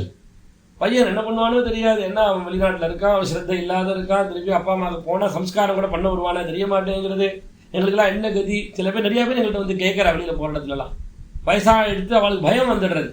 இந்த குழந்தைகள்லாம் அங்கே அமைச்சுட்டா தனியாக இருக்கும், இப்போ போயாச்சுன்னா அப்புறம் பின்னாடி சம்ஸ்காரம் பண்ணுறது கூட ஆள் இல்லையே. இப்போ எங்களுக்கு இந்த நல்ல கதி கிடைக்கணும்னாக்கா நாங்கள் என்ன பண்ணணும்? ஆத்ம பிண்டம் போட்டுக்கிறதா, என்ன பண்ணுறது அப்படிலாம் கேட்டுப்பா. அங்கே சொல்கிற இருக்கும் பொழுதே விஷோத்சர்க்கம் பண்ணு. யானி காணிச்ச தானானி ஸ்வயம் தத்தானி மாணவை. இப்போ இருக்கும் பொழுது விஷோத்சர்க்கம் பண்ணி நீ என்னென்ன தானங்கள்லாம் பண்ணணும்னு ஆசைப்பட்டு மனசில் தோன்றதா தானம் பண்ணுறியோ அதெல்லாம் பின்னாடி உனக்கு போக ஒரு காலத்தில் உனக்கு அந்த தானங்கள்லாம் தான் பின்னாடி தான தர்மங்கள் தான் கை கொடுக்க வரும். என்னென்ன தானங்கள் பண்ணுறதுன்னா கோபூ ஹிரண்ய வாசாம்சி போஜனானி பதானிச்ச. இருக்கும் பொழுதே கோதானம் பண்ணுறது, இருக்கும்போது ஸ்வர்ணதானம் பண்ணுறது, வஸ்திரதானம் பண்ணுறது, அதே மாதிரி போஜனம் எல்லாருக்கும் அன்னம் போட்டு சமாராதனை எல்லாம் பண்ணுறது. அதுக்கப்புறம் பததானம், சத்திரம் சோப்பானம், நீங்கள் பததானம்னு பண்ணுவேன் இங்கே அடிக்கடி சப்தவிதம் 7 விதமான சாமான் வச்சுட்டு பததானம்னு அது அடிக்கடி இங்கே ரிஷோத்சர்கத்துக்கு ஒரு பததானம், செவண்டிகனத்துக்கு பததானம், முதல் நாளைக்கு ஒரு பததானம், நம்ம கர்ணமந்திர படனத்துக்கு ஒரு பததானம், அவ்வளோ பததானத்துக்கு விசேஷம் அவ்வளோ சொல்கிறார். இப்படி அந்த பததானத்தை இருக்கும் பொழுதே பண்ணிடும். ஸ்வஸ்தமாக இருக்கும், சரீரத்தில் ஸ்வஸ்தம் இருக்கும்போது தர்மத்தை பண்ணிடணும். எல்லாம் கைவிட்டு போனதுக்கு அப்புறம் தர்மத்தை பண்ணணும்னா முடியுமா? முடியாத காரியம் அது. அதனால இங்கே சொல்றார், யாவத் ஸ்வஸ்தியமிதம் ஷரீர மருஜம் யாவத் ஜரா தூரத்தா. இது எல்லாருக்கும் தெரியும் இந்த ஸ்லோகம். என்ன சுபாடித்த ஸ்லோகம், சம்ஸ்கிருதம் படிக்கிறவங்களுக்கு தெரியும். உடம்புல ஸ்வஸ்தம் எவ்வளோ இருக்கோ, எவ்வளோ தூரம் வியாதி பாதிக்காத இருக்கோ, ஜரை தூரத்தில் இருக்கு, எவ்வளோ தான் இருக்குது, ஜரை ஒன்றும் வரல, வார்த்தக்கியம் வரல. அப்படி இருக்கும்போதே யாவத் சேந்திரிய சக்தி ரப்ரதிஹதாக யாவத் க்ஷயோ நாயுஷா. இந்திரியங்கள்லாம் ஒன்றும் பலமாக இருக்குது, இவனை விட்டு நழுவி போகலை. சொன்ன பட்சிக்கு காது நன்னா கேட்கறது, கண்ணு நன்னா தெரியறது, மூக்கு நன்னா மனம் தெரியறது, ஒவ்வொரு கை காலில் நன்னா வேலை பண்ணுறது, நல்ல ஆயுஷ் திருடமாக இருக்கு தெரியறது பார்த்தாலே. அப்படி இருக்கும் பொழுதே நாள் இருக்கேன்னு கழிக்காதப்பா. ஆத்மஸ்ரேயசி தாவதேவ விதுஷா காரிய பிரயத்னோ மகான். தன்னை உத்தாரணம் பண்ணிக்கிறதுக்கு உண்டான ஸ்ரேய மார்க்கத்தை, அந்த காரியத்தை எத்தனை பண்ண ஆரம்பிக்கிறோம். பின்னாடி நான் பண்ணிக்கலாம், பின்னாடி பண்ணிக்கலாம், நாளைக்கு பார்த்துக்கலாம் தள்ளிகிட்டே போனால் நாளேதி நீல நீலே புனப்புனானும் போயிட்டே இருக்கும். அது கடைசியில் ஆபத்து, பெரிய ஆபத்தை வந்து விழும் பொழுது அப்போ பண்ணியிருக்கலாமே, என்ன பிரயோஜனம்? அப்போ பண்ண முடியுமா? வீடு பத்திட்டு எரிஞ்சுடுத்தோ, பத்திட்டு எரிய ஆரம்பிச்சது, அப்புறமா ஜலம் வேணும், கிணறு குளிக்க ஆரம்பிச்சா சாத்தியமா? அது அந்த மாதிரி தான். சந்தீப்தே பவனேஹி கூப கனனம் பிரத்யுத்யமஹி திருஷா. வீடு பத்திட்டு எரிய ஆரம்பிச்சதுக்கப்புறம் கிணறு குழி தோண்ட ஆரம்பித்தா அது என்னமா நடக்கும்? அது கிணறு என்னைக்கு தோன்றி என்னைக்கு அதை அணைக்கிறது வீட்டை. அதனால் பின்னாடி இழுத்துட்டு பார்க்காத இருக்கும்பொழுதே நல்ல சத்பாத்திரத்தில் தானம் பண்ணி சேஸ் அடையணும்னு சொல்லிட்டு அதுக்கப்புறமா சொல்கிறா, அந்த ஜீவன் போக ஆரம்பிச்சாச்சுனாக்கா அந்த சமயத்தில் ரிஷோத்சர்க்கம் பண்ணுறாள் 11ஆம் நாள். அந்த இடத்துல தான தர்மங்கள்லாம் சொல்லிட்டு வந்துட்டோம். அந்த ஜீவன் போகிறத சொல்கிறார்.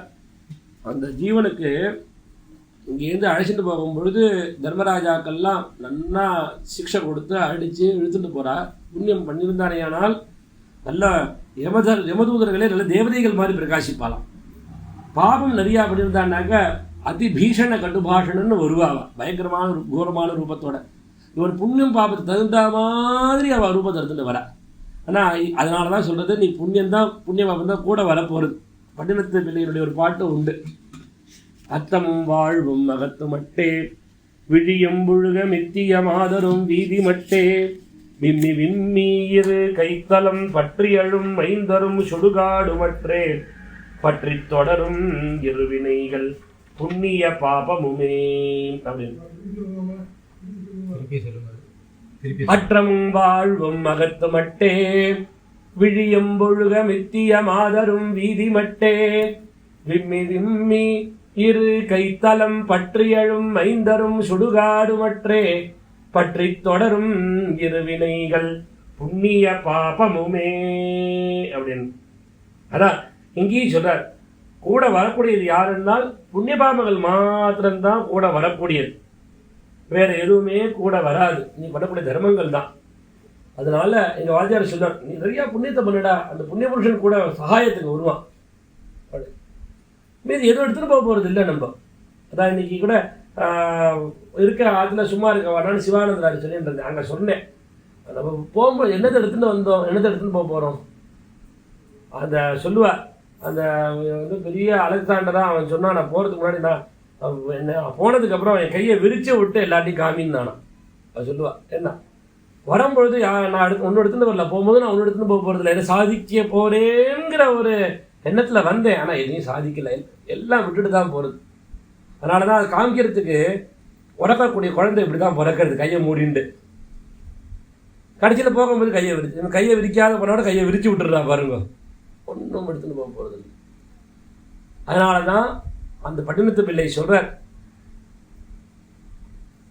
அவரை சிவாலயம் யாத்திரை பண்ணும் பொழுது அடுத்த கிராமத்துக்கு போனால் அது முன்னாடி ஸ்மசானம் வழியில் வருது. அந்த மயான பூமியில் ஒரு பெரிய ராஜாவை சம்ஸ்காரம் பண்ணிட்டு இருக்கான். ராஜகுமாரன் தன்னுடைய தகப்பனாரை அப்படி ராஜ உபச்சாரத்தில் எடுத்துன்னு வந்து மேலே பொன்னாடைகள்லாம் போற்றி எடுத்துன்னு வந்து சம்ஸ்காரம் பண்ணுறதை பார்த்துட்டு இருக்க. பார்த்துட்டு இருந்த இவர் அவன் தீயெல்லாம் வச்சுட்டு போனதுக்கப்புறம் அந்த காடு வெட்டி இருக்கானே அந்த நெருப்பை ஜலத்தை ஊற்றி அணைச்சிட்டோ அதுக்கு பொன்னாடையெல்லாம் எடுத்து அது நிறையா சொர்ணக்காயெல்லாம் வச்சுருக்கா அதெல்லாம் எடுத்துட்டு அவன் கட்டின்ற கோமணத்தை கூட எடுத்து போட்டுட்டோ அந்த கட்டை மேலேயே எரிஞ்சிருக்கு. கட்டை மேலே போட்டு இவன் ஏதோ ஒரு தீயை போட்டு எரிய விடுறான். வட்டினத்து பிள்ளை தன் மனசத்தை சொல்கிறான், இன்னும் பிறக்கை செய்வையோ நெஞ்சமே மண்ணறிவர் என்று வாழ்ந்தாரை முன்னமெறிந்த கட்டை மீது இணை கோவணத்தை உருவி உருட்டி போட்டது கண்டு. மன்னரா இருந்திருக்கா, பெரிய ராஜாவா இருந்தாலும் கூட அவனுடைய நிலை எப்படி இருக்கு கடைசியில இப்படிதான். அதனால ஆத்மா கூட வரக்கூடியது புண்ணிய பாபங்கள் மட்டும்தான். அதை மனசுல வச்சுட்டு நீ பண்ணணுமப்பா அப்படிங்கிறத சொல்லி அதுக்கப்புறம் சொல்லலாம். இங்கேருந்து சம்ஸ்காரம் பண்றது இழுத்துட்டு போயிடுறான். ஆனால் அந்த மந்திரங்களுடைய அர்த்தங்கள் பார்த்தா ஒவ்வொன்றும் அவ்வளவு பிரியம். நம்ம சம்ஸ்கார வேத மந்திரங்கள் இருக்கே, பையன் எடுத்துகிட்டு போகும்பொழுது ஆற்றுல ஹோமங்கள்லாம் பண்ணி அதை தூக்கிட்டு போகிறான். போயிட்டு வழியில் பதிபலிகள்லாம் போடுறான். அந்த பூதங்களுக்கு 4 வழியில் பதிபலி போட்டு கிராம தேவதைகளுக்கெல்லாம் பதிபலி போட்டு அங்கே சுத்தம் பண்ணி ஏன்னா கர்ணமந்திர படனம் பண்ணி அந்த கீழே சரீரத்தை வைக்கும்பொழுது சுத்தம் பண்ணி கோமயத்தினாலும் சுத்தம் பண்ணி தர்பையை விரித்து சொன்ன தூளிகள் எள்ளுகள்லாம் போட்டு தான் அங்கே படுக்க வைக்கணும். அது நம்ம நேற்று கடைசியில் பாராயணத்தில் வந்தது. ஆனால் பூமியில் அசுத்திகள்லாம் இருக்குமே அதெல்லாம் எதனால் போகிறதுனால தர்பையினுடைய ஒரு ஸ்பர்சத்தினால அந்த பூமியில் இருக்கக்கூடிய அசுத்திகள் ஸ்பர்சமாக இருந்தால் அதோட திலம் போடுறதுனாலையும் இன்னும் அதி பவித்திரதாவை அடையிறது பூமி பிரதேசம். அப்போ இப்படிதான பவித்திரதாவை பவித்திரமாக பண்ணி அதில் இந்த சரீரத்தை வைக்கணும். ஏன்னா இது ஹவிஸாக எடுத்துட்டோம். ஹவிஸை அக்னியில் கொடுக்கறதுக்கு எடுத்து போகிறோம். அப்போது ஒரு பக்கம் ஹவிஸு, இன்னொரு பக்கம் நம்மளுக்குள்ள நம்மளுடைய தாயார் நம்மளுடைய தகப்பனார் அப்படிங்கிற அந்த பாவம் இருக்கு இல்லையா. அந்த சரீரத்தை எடுத்து வச்சுட்டு அதுக்கு சம்ஸ்காரம் பண்ணும் பொழுது தூக்கிட்டு போகிறா. போய் அக்னியை போட போகிறான் சரீரத்து மேலே மார்பு பிரதேசம் போடும் பொழுது பிரார்த்தனை அக்னிட்ட மைனம் அக்னே விதஹா மாபிஷோஜா மாஸ்யத்வசஞ்சிக்ஷிபோ மா ஷரீரம் யதா ஸ்ருதங் கரவோ ஜாதவேதா. பிரார்த்தனை பண்ணுறான், ஹே அக்னே மைனம் அக்னே விதஹா, இவனை சிரமப்படுத்தாதுப்பா, ரொம்ப தாகத்தை உண்டு பண்ணும்படி பண்ணாது ஜீவனை. மா ஷரீரா, இந்த சரீரம் கஷ்டப்படுற மாதிரி பண்ணாத. மாஸ்யத்வசஞ்சிக்ஷிபோ மா ஷரீரம். ஆனால் இந்த சிரமங்கள்லாம் இல்லாத அவனை எப்படி குளிர்மையா இருந்துட்டு அதை சிதம் பண்ண முடியுமோ அந்த மாதிரி குளிர்மையா இருந்தது சிதம் பண்ணு அப்படின்னு பிரார்த்தனை பண்றது. ஒரு மனசுல உள்ள ஒரு அவள்கிட்ட இருக்கக்கூடிய பிரியத்துல மந்திரம் அப்படி சொல்லிக் கொடுக்கறது. அக்னிட்ட வந்து கருணையினாலும் இப்படி பேசுறது. அப்படி சொல்லிட்டு சம்ஸ்காரம் பண்ணிட்டு அந்த திருக்கதிக்குள்ள உட்காந்து காலு மேல காலை போட்டு அந்த தண்டாகாரமா சொல்லிக் கொடுக்குறா பாருங்க. எம சூக்தம் பிரஜேதுனா. அப்போ நம்ம என்ன பிரார்த்தனைனாக்க நம்ம இன்னும் இதுல ராமாயணத்துல யாருக்கு ஜடாயுஷுக்கு மோட்சத்தை கொடுக்கும் பொழுது ராமர் சொன்னால் ஆயுதாட்டிகள்லாம் எந்த ஒரு லோகத்துக்கு போனாலும் அந்த லோகத்துக்கு நீ இப்போ கச்சதாத்த மயா சுகம். எந்த இடத்துல ஆயுதாட்டிகளும் எந்த இடத்துல பூமி பிரதாயினாம் யார் பூமி தானங்கள்லாம் பண்ணினவா எந்த இடத்துல இருக்காலும் சன்னியாசிகள்லாம் எந்த இடத்துல இருக்காலும் அந்த இடத்துக்கு நான் கச்சதாத்த மயா சுகம் நான் ஆக்கிய கொடுக்குறேன் போயிட்டுவான்னு ஆக்கிய கொடுத்தாரு இல்லையா. அங்க ராமர் சொன்னது ஆச்சரியம் இல்லை, அங்க வேதம் அப்படி சொல்லி கொடுக்கறது. ஏ யுத்தியம் தே பிரதனேஷு சூராசு ஏ தனுத்யஜஹ ஏவா சஹஸ்ர தக்ஷிணாஸ்தாகுஷ்ட தேவாபிகச்சதாத் தபசா ஏ அநாதிருஷ்யாஸ்தபசா ஏ சுவர்கத. எல்லாம் முதல் நாளைக்கு நீங்க சொல்லியிருக்கலாம் மந்திரங்கள்லாம். தபசா ஏ சுவர்கதாக தபோ ஏ சக்ரிரே மஹத்தாகுஷ்ட தேவாபிகச்சதாத். யுத்த பூமியில இருந்து வீரமரணம் அடைஞ்சவா எந்த சொர்க்கத்தை அடைவாள் அந்த சொர்க்கத்தில் இந்த ஜீவன் அழைச்சிட்டு போகட்டும். ஏதா ஏவா சஹஸ்ர தட்சிணா. நிறைய யாகங்கள் பண்ணி சஹஸ்ர தட்சிணை அயுத தட்சிணைகள்லாம் கொடுத்து சொன்ன தட்சிணைகள் கொடுத்தவாள்லாம் எந்த லோகத்தை அடைகிறாளோ அந்த லோகத்தை இவன் அடையட்டும். தாகுஷ்ட தேவாபிகச்சதா தபசா ஏ அநாதிருஷ்யாக. தபஸ்னால பக்கத்தில் நெருங்க முடியாதவாள்லாம் எந்த லோகத்தை அடையிறாலோ அவள்லாம் எந்த சொர்க்கலோகத்தில் இருக்கோ அந்த சொர்க்கலோகம் கிடைக்கட்டும் அப்படின்னு பிரார்த்தனை மந்திரங்கள். இப்படிலாம் பிரார்த்தனை பண்ணி அந்த ஜீவனுடைய க்ஷேமத்தை பிரார்த்தனை பண்ணிட்டு அதுக்கப்புறமா பிராமணாட்ட அணுக்கியம் வாங்கிக்கிறதுக்கு ஒருவா வபனம் பண்ணிப்போம். ஏன்னா அந்த கேசங்கள் தான் பாப்பங்களுக்கு இருப்பிடமாக இருக்கு. அதனால மேரு மந்திர துல்யானி பாப்பானி விவிதானிச்சா கேசானாசிரித்த திஷ்டந்தி தஸ்மாத் கேசான் வபாமியம்னு சங்கல்பம் பண்ணிப்பேன். சங்கல்பம் பண்ணி வப்பனம் பண்ணிட்டு வந்துட்டோ அப்புறமா காவேரி ஸ்நானம் கொடுத்து பிராமணால பிரதட்சணம் பண்ணி பிரம்மதண்டம் கொடுத்துட்டோ உடனே நக்ன ஸ்ராத்தம். ஏன்னா அந்த ஜீவனுக்கு வஸ்திரம் கூட இல்லாத எரிய விட்டாச்சு.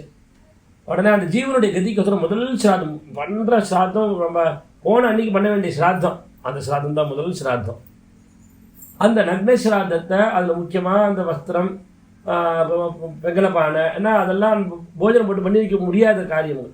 அதுக்கு தேவையான வாழைக்காய் அரிசி தீபம், இந்த தீபத்தோடு கொடுக்கணும்னு சொல்லியிருக்காரு. தீபம் நக்ன ஸ்ராத்தம் ரொம்ப முக்கியமாக சொல்லப்பட்டிருக்காரு. வெங்கலப்பானை கரண்டி எல்லாம் கொடுத்து தானத்தை பண்ணின கையோட அந்த கல் ஊனிடணும். அந்த கிரகத்வார குண்டம் அந்த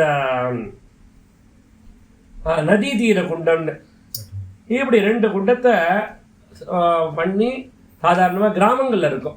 இப்போ எங்கள் ஊர்லலாம் இன்றைக்கி அந்த தர்மம் இருக்குது. என்னென்னாக்கா போனானாக்க விரலி போடுங்கன்னு கத்திட்டு போவா. அக்ராரத்தில் எல்லாரும் வாசலில் விரலி போடுவா. அப்புறம் பிராமணா தான் தூக்கிட்டு போகிறது. இன்றைக்கு கூட அது நடந்துட்டு இருக்கு. பக்கத்து கிராமங்கள்லாம் அது போயிடுது. பிராமணா தான் தூக்கிட்டு போகிறது, பிராமணா தான் அங்கே அடுக்கிறது, பிராமணா தான் சேர் குழைச்சி போடுறது, வேறு யாரையும் தொடப்பட மாட்டான். ஏன்னா அபி சொல்லும் தீ வைக்கிறது அந்த சுடு காடு வெட்டியே கிடையாது. ஒரு ஆள் கையில் வச்சுருப்பா. என்னக்கா சேரு எடுத்து தரத்துக்கு மாத்திரம், மண் எடுத்துகிட்டு வரத்துக்கு மாத்திரம். அப்போ இவா தான் குழைச்சி மேலே பூசி அது சம்ஸ்காரம் பண்ணுறது. எல்லாம் நாங்கள் தான் யார் இருந்தாலும் எல்லாரும் போயிடுவா. கிராமங்கள் அதுக்கு மட்டும் ஒத்துமையாக போயிடுவா. அப்படி அந்த சம்ஸ்காரங்கள்லாம் பண்ணிட்டு வந்ததுக்கப்புறம் அங்கேயே நந்தவனம்னு இருக்கும் கிராமங்களில், வாக்கியாங்கரையில். அந்த நந்தவனத்தில் ஒரு கல் ஊனி வச்சுருப்பா. இன்னொன்று வீட்டு வாசலில் ஒரு கிரகத்வார குண்டம், நதி தீர குண்டம். இந்த கிரகத்வார குண்டத்தில் அந்த திலோதகத்தையும் பிண்டதானத்தையும் ஒவ்வொரு நாளைக்கும் கார்த்தால நம்ம ஒரு நாளைக்கு 2 தடவை சாப்பிட்றோம். தஸ்மாதஹரஹர் மனுஷ்யா அசனமிச்சந்தே வேணும் சொல்கிறது. 2 வேளை போஜனம் பண்ணணும். கார்த்தால மத்தியானம் போஜனம், சாயங்காலம் போஜனம் இல்லையா? அதனால தான் 2 வைஷ்ணவ கர்மா பண்ணிட்டு வச்சுருக்கோம் ஒரு நாளைக்கு. அந்த மாதிரி அந்த ஜீவனுக்கும் 2 இது வேணுங்கிறதுக்கோசரம் 2 பிண்டம் டெய்லி அப்படி தானே இங்கே வைக்கிறேன். கார்த்தாலைக்கு ஏதது பிண்டம் ததாமின்னு சொல்லி கொடுத்துட்டு அப்புறம் ஏதோ சாயம் பலி ததாமி, சாயத்துக்கு ஒரு பலி கொடுக்குறேன். இந்த மாதிரி எப்படி எந்த பாத்திரத்தில் முதல் நாளைக்கு நீங்கள் வைக்க ஆரம்பிச்சாலும் அதே பாத்திரம் அதே அளவு பிண்டத்தை அதே மாதிரி பண்ணிட்டு வரணும். அதே வஸ்திரங்கள், வாசோதகத்துக்கு அதே வஸ்திரம், திலோதகத்துக்கு அதே மாதிரி அந்த தீர்த்தங்களை என்ன எண்ணிக்கை இருக்கோ ஒவ்வொரு நாளைக்கு ஒவ்வொன்று கூட வந்துட்டே இருக்கும் திலோதகம். அந்த மாதிரி திலோதகத்தையும் அதே மாதிரி ஏகோத்தர விருத்திஸ்ராதம் ஒரு நாளைக்கு ஒன்று கூட. ஒத்தப்பட நாளில் நவஸ்ராத்தம். இது 12 வரணும் அந்த ஜீவனுடைய கதிக்கோசரம். அப்போ அந்த ஜீவனுக்கு இதனால் என்ன உண்டாருது அப்படின்னாக்கா தக்தே தேகே புனர்தேகம் பிராப்னோத்தியவ ககேஸ்வர. அந்த சரீரத்தை எரிச்சாச்சு, அதுக்கு புது விதமான ஒரு சரீரம் உண்டாது இந்த சிலையில் ஆவானம் பண்ணணுன்னே. அப்போ ஒவ்வொரு நாளைக்கு எப்படி கர்ப்பத்தில் ஒவ்வொரு காலத்தில் ஒவ்வொரு அவயவங்கள் உண்டாருதுன்னு வர்ணிச்சுட்டு வருவாளோ அந்த மாதிரி இங்கே சொல்கிறார். பிரதமேஹனி எப்பிண்டகா தேன மூர்தா பிரஜாயத்தை. முதல் நாளைக்கு பிண்டம் கொடுக்கறதுனால அந்த பிண்டத்தை சாப்பிட்டு அந்த பிரேதத்துக்கு அந்த மூர்தா தேசம், சிரோ தேசமானது உண்டாக ஆரம்பிக்கிறது. அதுக்கப்புறம் கிரீவாஸ்கந்தோ துதியேது, 2வது நாளைக்கு அந்த கழுத்து பிரதேசம், இந்த தோல் பிரதேசம் உண்டாருது இந்த 2வது நாள் போடுற பிண்டத்தினால. 3வது நாள் போடுற பிண்டத்தினால திருத்தீயே ஹிருதயம் பவேத், ஹிருதயஸ்தானம் அவளுக்கு தோன்றது. சதுர்த்தேன்னி பவேத் பார்ஷ்ணி, இந்த பார்ஷ்ணி தேசம்னு பேர், இந்த இடுப்பு 2 பக்கம், அது 4வது நாளைக்கு அவளுக்கு உண்டாருது. பார்ஷ்ணி நாபிர்வை பஞ்சமே ததா, 5வது நாள் பிண்டம் போடுறதுனால நாபி தேசம் உண்டாருது. ஷஷ்டேஜ சப்தமே செய்வ கட்டிர் குஹ்யம் பிரஜாயது, அந்த 6வது நாள் 7வது நாள் அன்னைக்கு அந்த கட்டி பிரதேசம் இடுப்பு அந்த குஹ்யம் பிரதேசம் உண்டாருது 2 நாளில். அதுக்கப்புறமா ஊரு சாஷ்டமக்கே செய்வ, 8வது நாள் அன்னைக்கு அவளுக்கு தொட அங்கமானது தோன்றது. நவம ஊரு சாஷ்டமகே ஜீவ ஜான்வங்கிரி நவமே ததா. 4வது நாள் 9ஆம் நாள் அன்னைக்கு ஜானு முழங்காலும் காலும் உண்டாயிடுறது. இப்படி உண்டானதுக்கப்புறம் நவபிர் தேகமாசாத்திய, இந்த 9 நாள் தலையிலேருந்து கால் வரையும் தேகம் உண்டாயிடுறது 9 நாளில். தசமேன்னி பவேத் க்ஷுதா, அப்போ சரீரம் உண்டானதும் அந்த பிரேதத்துக்கு பசி உண்டாயிடுறது. 10வது நாள் அன்னைக்கு ரொம்ப பசிக்க ஆரம்பிச்சு. தேகபூதா க்ஷுதாவிஷ்டா கிரகத்வாரேஜி திஷ்டதி, பயங்கர கிரகத்வாரத்தில் தான் உட்கார்ந்துட்டு இருக்கான். ஏன்னா அந்த ஜீவனுக்கு இந்த கிரகத்திலேயே அந்த அபிமானம் இருந்ததுனால இந்த கிரகத்தில் ஐயோ பசிக்கிறது பசிக்கிறது பசிக்கிறதுன்னு அழறான். அந்த 9 நாளைக்கு முழுக்க வந்ததுமே 10ஆம் நாளைக்கு பசி பாதை அதிகமாகிடுது. அதனால தான் 9ஆம் நாள் அன்றைக்கி ராத்திரியில் இதுக்கு தேவையானதை பண்ண ஆரம்பிச்சிடும். அது உப்பு இல்லாத அது ஒரு மாதிரி பண்ணுவா. ஏன்னா அந்த பிரேத பாதையில் அழறது, அது எப்படி ஓடுறதுன்னு தெரியல. அப்போ ஏதோ ஒரு மாதிரி இந்த டேஸ்ட் இல்லாத இந்த மாதிரி பண்ணினாக்கா அதை பார்த்ததுமே அதுக்கு வயர் நிரம்பி அப்பா வேண்டான்னு கிளம்பி போயிடும். அந்த மாதிரி அதுக்கு போடுவா. அப்போ சொன்னா கிரகத்வாரே சதிஷ்டதி தசமே ஹனி யப்பிண்டா தம் தத்யாத் ஆமிஷேனதோ எதோ தேக சமுத்பன்னா பிரேதஸ்தீவிரகா க்ஷுதான்விதா. ரொம்ப பசியோட கஷ்டப்பட்டு இருக்கும். அந்த சமயத்தில் அந்த மகாட்சுத நிவாரணார்த்தம் இந்த 10ஆம் நாள் அன்னைக்கு 10 போடுறதுன்னு வச்சிருக்கா பாருங்க. அது போடுறது, அது போட்டு அந்த பிரேதத்தை க்ஷுதா சமனம் பண்ணி அதுக்கப்புறமா வாசோதகம் திலோதகம் அந்த நதி தீர கொண்டத்தையும் பண்ணி அதை உத்தாபனம் பண்ணுறது. உத்தாபனம் பண்ணிட்டோ அதுக்கப்புறமா வபனம் பண்ணி இது. ஆனால் முதல் நாளைக்கு பண்ணக்கூடிய வபனம் கழுத்தோட தான் எல்லாருக்குமே, கிரஸ்தராக இருக்கிறதாலும் சரி. 10ஆம் நாள் பண்ணிக்கிறது சர்வாங்க வபனம். 10ஆம் நாளைக்கு 12. இப்போ சாந்தி ஹோமம் ஆனந்த ஹோமம் அது பண்ணுறது. ஏன்னா 10ஆம் நாளுடைய இவனுக்கு ஆசோச்சம் கழியுது. 11ஆம் நாள் அன்னைக்கு ஸ்நானம் உண்டு. ஞாதிகளுக்கெல்லாம் ஆகிடும். நான் ஞாதிகளும் பார்க்க போனால் முதல் நாள்லேருந்து பண்ண வேண்டியது. நான் அது பண்ணால் ஒரே மாதிரி பண்ணணும், கஷ்டமாக இருக்குன்னா 10ஆவது நாள் அன்னைக்கு அந்த ஞாதிகளை முதல்ல பண்ண சொல்லிட்டோ அப்புறமா தான் பண்ணுறது. இதெல்லாம் சொல்லிட்டு அவன் என்ன ஆறான், 10ஆவது நாள் அன்னைக்கு பண்ணிட்டான். 11ஆவது நாள் அன்னைக்கு விஷோத்சர்கம் நடக்கிறது. அது வரைக்கும் பிரேத சப்தத்தோடு தான் எல்லா தானங்கள்லாம் பண்ணி ஆகணும். 10ஆவது நாள் பண்ணுற காரியங்கள் வரைக்கும் 11ஆம் நாள் பண்ணுற காரியமும் சரி பிரேத சப்தத்தோடு கூடிய பண்ணாதான் அதுக்கு அக்ஷயமான பலன் கிடைக்கிறது. பிரேத சப்தேன எத்தத்தம் மிருதஸ்ய ஆனந்ததாயகம் திரையோதசேன்னி வை பிரேதா நீயதேஹி மகாபதே. அதுக்கப்புறம் 12 நாள் 12ஆவது நாள் அன்னைக்கு துவாதசாகம் பிரேதா புங்கே தினத்வயம். அந்த 10ஆம் நாளைக்கு போட்டானோடய அந்த அன்னத்தை 2 நாளைக்கு 10, 11, 2 நாளைக்கு சாப்பிட்டுட்டு இருக்காங்க அந்த பிரேதமான. அப்போ 12ஆம் நாள் அன்னைக்கு சபிண்டீகரண சிராத்தம் பண்ணுறா. 11ஆம் நாள் அன்னைக்கு ஆத்திய மாசிகம் ஆவிருத்தாத்தியம் 2. இந்த ஆத்திய மாசிகம் பண்ணும் பொழுது அது டைரெக்டாக பிராமணாளுக்கு அது பண்ண முடியாது. அந்த நியமத்தில் அது அக்னியில் ஹோமமாக பண்ணிவிட்டு அதுக்குமா அதை அனுவிருத்தாத்தியமாக தான் பண்ணுவாள். ஆவிருத்தாத்தியத்தை மறுபடியும் பிராமணாளுக்கு ஒருத்த பிராமணனுக்கு ஏகோதிஷ்ட விதானமாக பண்ணுறது. பண்ணினதுக்கப்புறம் 12 நாள் 12 மாதம் பண்ணக்கூடிய மாசிகத்தெல்லாம் ஆகர்ஷணம் பண்ணி 12ஆவது நாள் சபிண்டீகரண சிராத்தம் அந்த மகா பிதர்களோட சேர்க்கறது. விருத்த பிதாமகாக்களை அனுப்பிச்சு பிதாக்களோட சேர்க்கறது. ஆனால் அவளுக்கு அந்த சமயத்தில் சேர்றதுக்கு முன்னாடி பல தூரம் போகணும்.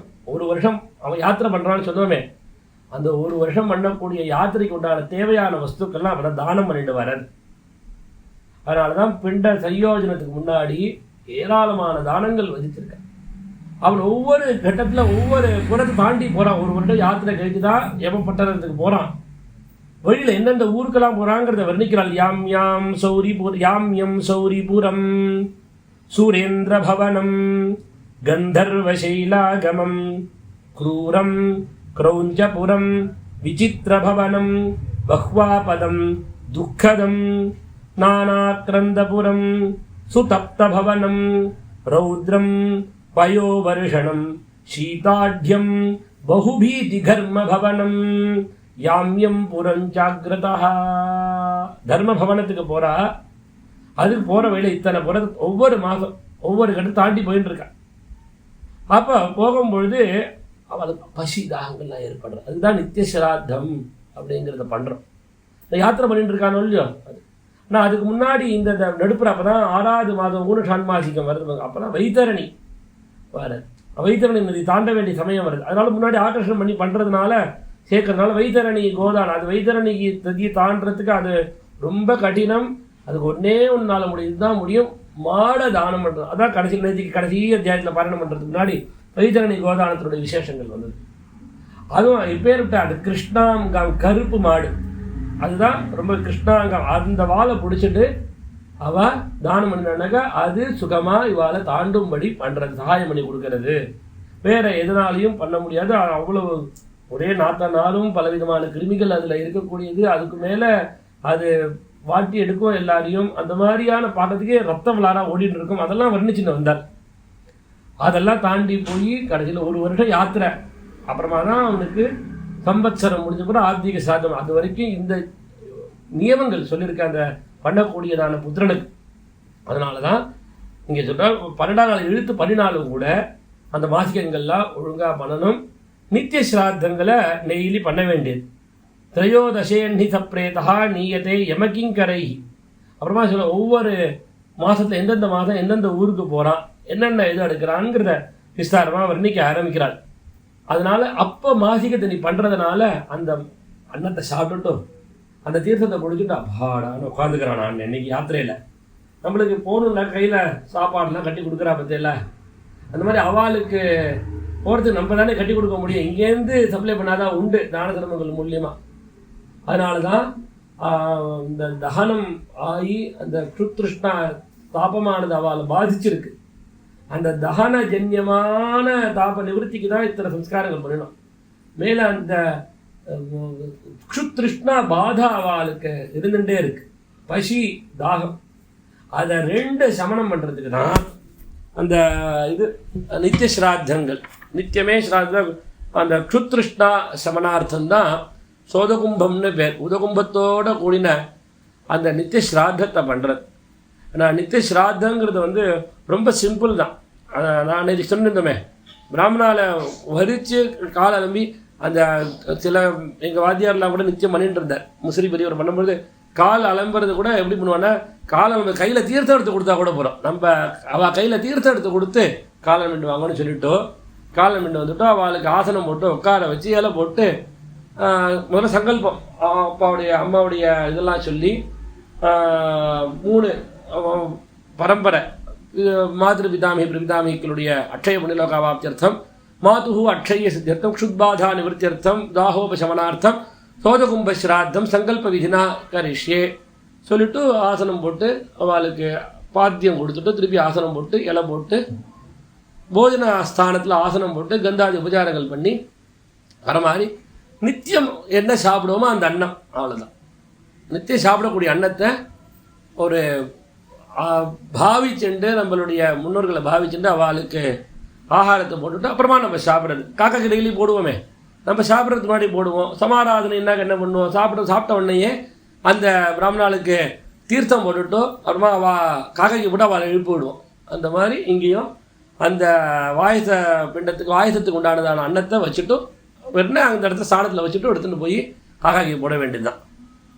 இப்படி போட்டுவிட்டு அவள் பிரதட்சம் பண்ணி நமஸ்காரம் பண்ணி அவளை அனுப்பிச்சிடுறது. இதுதான் நித்தியம் பண்ணக்கூடிய சாதம். அதில் நியமங்கள் ஒன்றும் இல்லை. பிரம்மச்சரிய நியமமோ வேறு எந்த நியமங்களும் இந்த நித்திய சாதத்துக்கு கிடையாது. அதனால இது ரொம்ப சிம்பிள். இது பண்ண முடியல, 2 நாள் 3 நாள் விட்டு போச்சா, 1 வாரம் விட்டு போச்சா, நான் அதுக்கு உண்டான சங்கையில் இருக்கக்கூடியதான பிராமணாவை கூப்பிட்டு வச்சு பண்ணுறது. அதனால் அவ்வளவு பாயச பிண்டங்கள் அப்படிலாம் கிடையாது. பாயசம் அந்த காக்கை கூட ஒரே தடவை போடுறதா இத்தனை பேர் இருந்தாலும், வேறு எந்த ஒரு நியமங்களும் கிடையாது. அதே மாசிகம் வர்றதுன்னா மாசிகம் வர்றதுக்கு முதல் நாளைக்கு இதை எவ்வளோ சங்கியா இருக்கோ அந்த சங்கியை பூர்த்தி பண்ணிடணும். பூர்த்தி பண்ணிட்டு அந்த மாதிரி சிம்பிளாக பண்ணினாக்கா நம்மளுக்கும் ஸ்ரேயஸ், குழந்தைகளுக்கு ஸ்ரேயஸ்னா பித்திருக்காரியங்களில் ஸ்ரத்தையாக பண்ணுறதுனால வரக்கூடிய சந்ததிகள் ஸ்ரேயஸோட பிரகாசிக்கும்னு சொல்கிறது. என்ன தந்துன் தன்வன் பித்ருன் எஜேது. மேலே சந்ததி நன்னா வரணும்னாக்கா பித்திருக்களை நன்னா ஆராதனம் பண்ணு. அவளுக்கு கொடுக்கக்கூடிய பாகத்தை நீ காலத்தில் கொடுத்துட்டேயானால் அவள் சந்தோஷப்பட்டுடுவா. இல்லைன்னா அவள் வேறு ஏதோ ஒரு விதத்தில் எடுத்துப்பா. எப்படி எடுத்துப்பான்னு எங்கள் வாத்தியார் சொல்லுவார், முஸ்லீம் பெரியவர் சொல்லுவார். நான் சின்ன வயசில் அவர்கிட்ட கேட்டது தான் இப்போ அந்த தர்மங்களை சொல்ல முடியாது. அவர் சொல்லுவார், ஹரணபாகாஹி பிதரஹா, வேதத்தில் வருத பித்திரு சுத்தத்தை சொல்லும் பொழுது அந்த நீ பிதற்களை உத்தேசித்து ஸ்ராதத்தை ஒழுங்காக பண்ணலையா, ஏதோ ஒரு விதத்தில் ஒரு இடத்துல பிடிங்கிட்டுருவா, ஹரணம் பண்ணிடுவா, திருட்டுத்தனமாக எடுத்துன்னு போவா. இல்லைனாக்கா வியாதி ரூபமாக ஆப்ரேஷன் அந்த மாதிரி ரொம்ப வந்து அந்த ரத்தங்கள்லாம் சிந்தி அப்படிலாம் ஆப்ரேஷன் பண்ணுறா பாருங்க, அந்த மாதிரி ரூபத்தில் பித்திருக்களுடைய கோபம் பிரதிபலிக்கும். நீ ஒழுங்காக பித்திருக்கள் ஆராதனை பண்ணிட்டியானால் அந்த தோஷங்கள்லாம் குடும்பத்தை பாதிக்கவே பாதிக்காது. இந்த குழந்தைகளுடைய அந்த புத்தி சுவாதீனம் இல்லாத இருக்கிறதோ இதெல்லாம் பித்திருக்களுடைய தோஷத்தினால உண்டாடுது. புத்தி சுவாதீனம் இல்லாத இருக்கிறது, அதே மாதிரி அடிக்கடி நிம்மதி இல்லாத போகிறது. அதே பின்னாடி சொல்ல அந்த ஜீவனுக்கு கதி கிடைக்கலனாக்கா அந்த வீட்டில் சுற்றின்னு இருக்கோம், அந்த வீடுகளில் எப்படி எப்படி நடக்குங்கிறத இந்த நம்ம பண்ணிக்கும் போது ஒரு அத்தியாயத்தில் முழுக்க சொல்லிட்டு வந்தேன். அந்த வீட்டில் நிம்மதி இருக்காது, இப்போ பார்த்தாலும் சண்டை வந்துட்டு இருக்கும், எப்போ பார்த்தாலும் ஒவ்வொருத்தருக்கு மனஸ்தாபம் இருக்கும், ஒருத்தரை பார்த்தா ஒருத்தர் பிடிக்காத போயிடும். இதெல்லாம் அந்த பிதிர்கள் வந்து கரையேற்றி போல் திருப்தி அடையலை நம்ம பண்ணக்கூடியதான கர்மாவனால அப்படிங்கிறதுனால. அதே மகாபாரதத்தில் சொல்லுவார், பீஷ்மாச்சாரியால் வந்து பரசுராமருடைய யுத்தம் பண்ணினார். அம்போபாக்கியானத்தில் வரும். அம்பா வந்து பரசுராமரிடத்துல போய் பீஷ்மரன் ஏமாத்திட்டார், அவரை பழி வாங்கணும்னு வந்திருக்கா. மகாபாரத கதை தெரியுமே அதில். அப்போது பரசுராமர் வந்து பீஷ்மரை கூப்பிட்டார். அப்பா நான் சொல்கிறேன், என்னுடைய உத்தரவை கல்யாணம் பண்ணிக்க மாட்டேங்கிற. இப்போது நீங்கள் சொல்லலாம், ஆனால் இது குரு சொன்னாலும் நான் பிரதிஜை பண்ணியிருக்கேன் தர்மத்தை மீறினது, நான் அப்போ நான் யுத்தத்துக்கு வேணா வரேன்ட்டேன். குருக்ஷேத்திர பூமியில் யுத்தம். அந்த யுத்தம் ஆரம்பத்திலேயே அந்த எப்படி அவருடைய பாவம் எப்படி இருக்கு பாருங்களே. பீஷ்மாச்சாரியால் முதல்ல குருக்கு நமஸ்காரம் தான் பண்ணுறார். உடனே ஆசீர்வாதம் பண்ணுங்க, ஜெயம் கிடைக்கிறோட ஆசீர்வாதம் பண்ணுங்கிறார். ஆசீர்வாதம் பண்ணுவார் அவர். என்னுடைய யுத்தம் பண்ணும்போது ஜெயம் கிடைக்கணும்னு ஆசீர்வாதம். சந்தோஷப்பட்டேன்பா அப்படின்னார். நான் வாயை திறந்து ஜெயம் கிடைக்க சொல்ல மாட்டேன், சந்தோஷப்பட்டேன். அது போராது, சந்தோஷப்பட்டது போராதா, நமஸ்காரம் அது அதுவே ஆசீர்வாதம் ஆச்சே. யுத்தம் நடக்கிறது, அபாரமான யுத்தம். அந்த முதல்ல பானம் போடும் பொழுதே அவர் என்ன சொல்கிறாருன்னா, பீஷ்மர் பானம் போடும் பொழுது எப்பேற்பட்ட பரசுராமர் இருக்கிறார். அந்த சந்தியோபாசனம் பண்ணிட்டு ஜபத்தில் இருந்தார் இவர் வரும்பொழுது குருக்ஷேத்திரத்தில். என்னுடைய பானமானது இவருடைய வேதத்துக்கோ தபஸுக்கோ இல்லை, நான் பரசுராமன் 21 க்ஷத்ரிய குலத்தை ஒழிச்சு கட்டினவனுங்கிற அகங்காரம் இருக்கேன். அந்த அகங்காரத்துக்கு நான் வந்து இந்த பானத்தினால தொலை போடுறேன் அகங்காரத்தைன்னு ஆரம்பிக்கிறேன். 21 நாள் நடக்கிறது. ஒரு நாளைக்கு பீஷ்மாச்சாரியாளுக்கு 2 பேரும் சோர்வு அடையலை. பீஷ்மா தோணினது, என்னடா எப்போ இந்த யுத்தம் முடியறது. ஒரு நாளைக்கு என்ன பண்ணால், டக்குன்னு ஒரு சிராத்தம் பண்ணினாள். நான் நினைச்சப்ப பித்திருக்களை ஒரு காமிய சிராத்தங்கள்லாம் இருக்குது, நம்மளுக்கு பலன் கிடைக்கணும்னா அவனை பித்திருக்களை ஆராதனை பண்ணுறது. அப்போல்லாம் மந்திரங்கள் வாயில் இருந்தது, நித்தியமே ஆச்சாரமாக தான் சாப்பிட்டுன்னு இருந்தால், நித்தியமே உபாசனாதிகள் இருந்தது. பிராமணால் எங்கே போனாலும் பிராமணா அத்தியனம் பண்ண பிராமணா இருந்தால் சிரமம் கிடையாது. அந்த மாதிரி பீஷ்மர் பார்த்தார், 2 பிராமணாவை வரிச்சால் நீ சாதத்தை பண்ணினா, சிரத்தையோடு சாதத்தை பண்ணினால் பிதற்கள் ஆராதனை பண்ணினார். அன்றைய ராத்திரி சந்தனு மகாராஜா சொப்பனத்தில் வந்து இவருடைய பண்ணின அந்த பிதிருக்காரியத்தால் சந்தோஷப்பட்டு ஒரு மந்திரத்தை உபதேசம் பண்ணினார். இவருக்கு அஸ்திரவித்யா முழுக்க பரசுராமர் தான் உபதேசம் பண்ணியிருக்கார். அவர் சொல்லிக் கொடுக்காததான ஒரு மந்திரத்தை இவருக்கு உபதேசம் பண்ணினார். ஏன்னா அஸ்திரவித்யனான மந்திர ரூபமாக தானே இருக்குது. உபதேசம் பண்ணிட்டார். மறுநாளைக்கு யுத்தத்துக்கு வரார் பீஷ்மாச்சாரியால். யுத்தம் நடக்கிறது, அப்படி அபாரமான யுத்தம் நடந்துட்டு இருக்கும்போது கடைசியில் அன்னைக்கு அப்பா சொப்பனத்தில் உபதேசம் பண்ணின அந்த மந்திரத்தை ஜெபிக்கலான்னு ஜெபிக்கிறதுக்கு ஆயுதத்தை எடுத்து ஜெபிக்க ஆரம்பிக்கிறார். பரசுராமருக்கு தெரிஞ்செடுத்தோ இவன் ஏதோ ஒரு விசேஷமான மந்திரத்தை பண்ணுறான்னு. அப்பா போருண்டா நான் தோத்தேன் ஒத்துக்கிறேன்ட்டார் பரசுராமர். அப்படி என்ன மந்திரம்னால், அவரோ யார், சிரஞ்சீவி பரசுராமர், அடிக்க முடியாது. இப்போ என்ன மந்திரம்னா, அந்த மந்திரத்தை சொல்லி ஆயுதத்தை போட்டானாக்க புத்தி சுவாதீனம் இல்லாத போயிடும், கோமா ஸ்டேஜ் வந்துடுமா, அவ வேறு ஒன்றும் பண்ண முடியாது. அது பரசுராமருக்கு தெரிஞ்சது. அவர் சொன்னார், நான் வாழற பரியந்த தர்மத்தோட சந்தியாவந்தனத்தை விடக்கூடாது, என்னுடைய ஜபத்தை விடக்கூடாது, அனுஷ்டானத்தை விடக்கூடாது. அது நீ வந்து அந்த புத்தி சுவாதீனம் போகக்கூடியதான சுவாதீனம் இல்லாத பண்ணக்கூடியதான அந்த ஆயுதத்தை மேலே போட்டு உயிர் வாழ்ந்து எல்லாத்தையும் விட்டு இப்படி ஜீவிக்கிறது இல்லை, என்ன பிரயோஜனம் இருக்குப்பா, அதுக்கு நான் தோத்துண்டேன்னு ஒத்துக்கிறேன்னு சொல்லி அப்படி தன்னைய தோத்துண்டதாக ஒத்துண்டார். இதுக்கு காரணம் அந்த சந்தனுடைய ஆசீர்வாதம், பித்திருக்களுடைய ஆசீர்வாதம். அது பித்திருக்களை சாதத்தினால ஆராதனை பண்ணி இந்த ஸ்ரேயஸ் அடைஞ்சா அப்படின்னு. அதனால தான் தன்னுடைய பின்னாடி வரக்கூடியதான குழந்தைகளுடைய ஸ்ரேயஸு கோத்திரம் இந்த கர்மாக்கள் 1 வருஷம் பண்ணக்கூடியதான சம்வத்சர கர்மாக்களை பண்ணிட்டு வர்றது. இப்படி இந்த விஷயங்களை இங்கே எடுத்து சொல்கிறார்.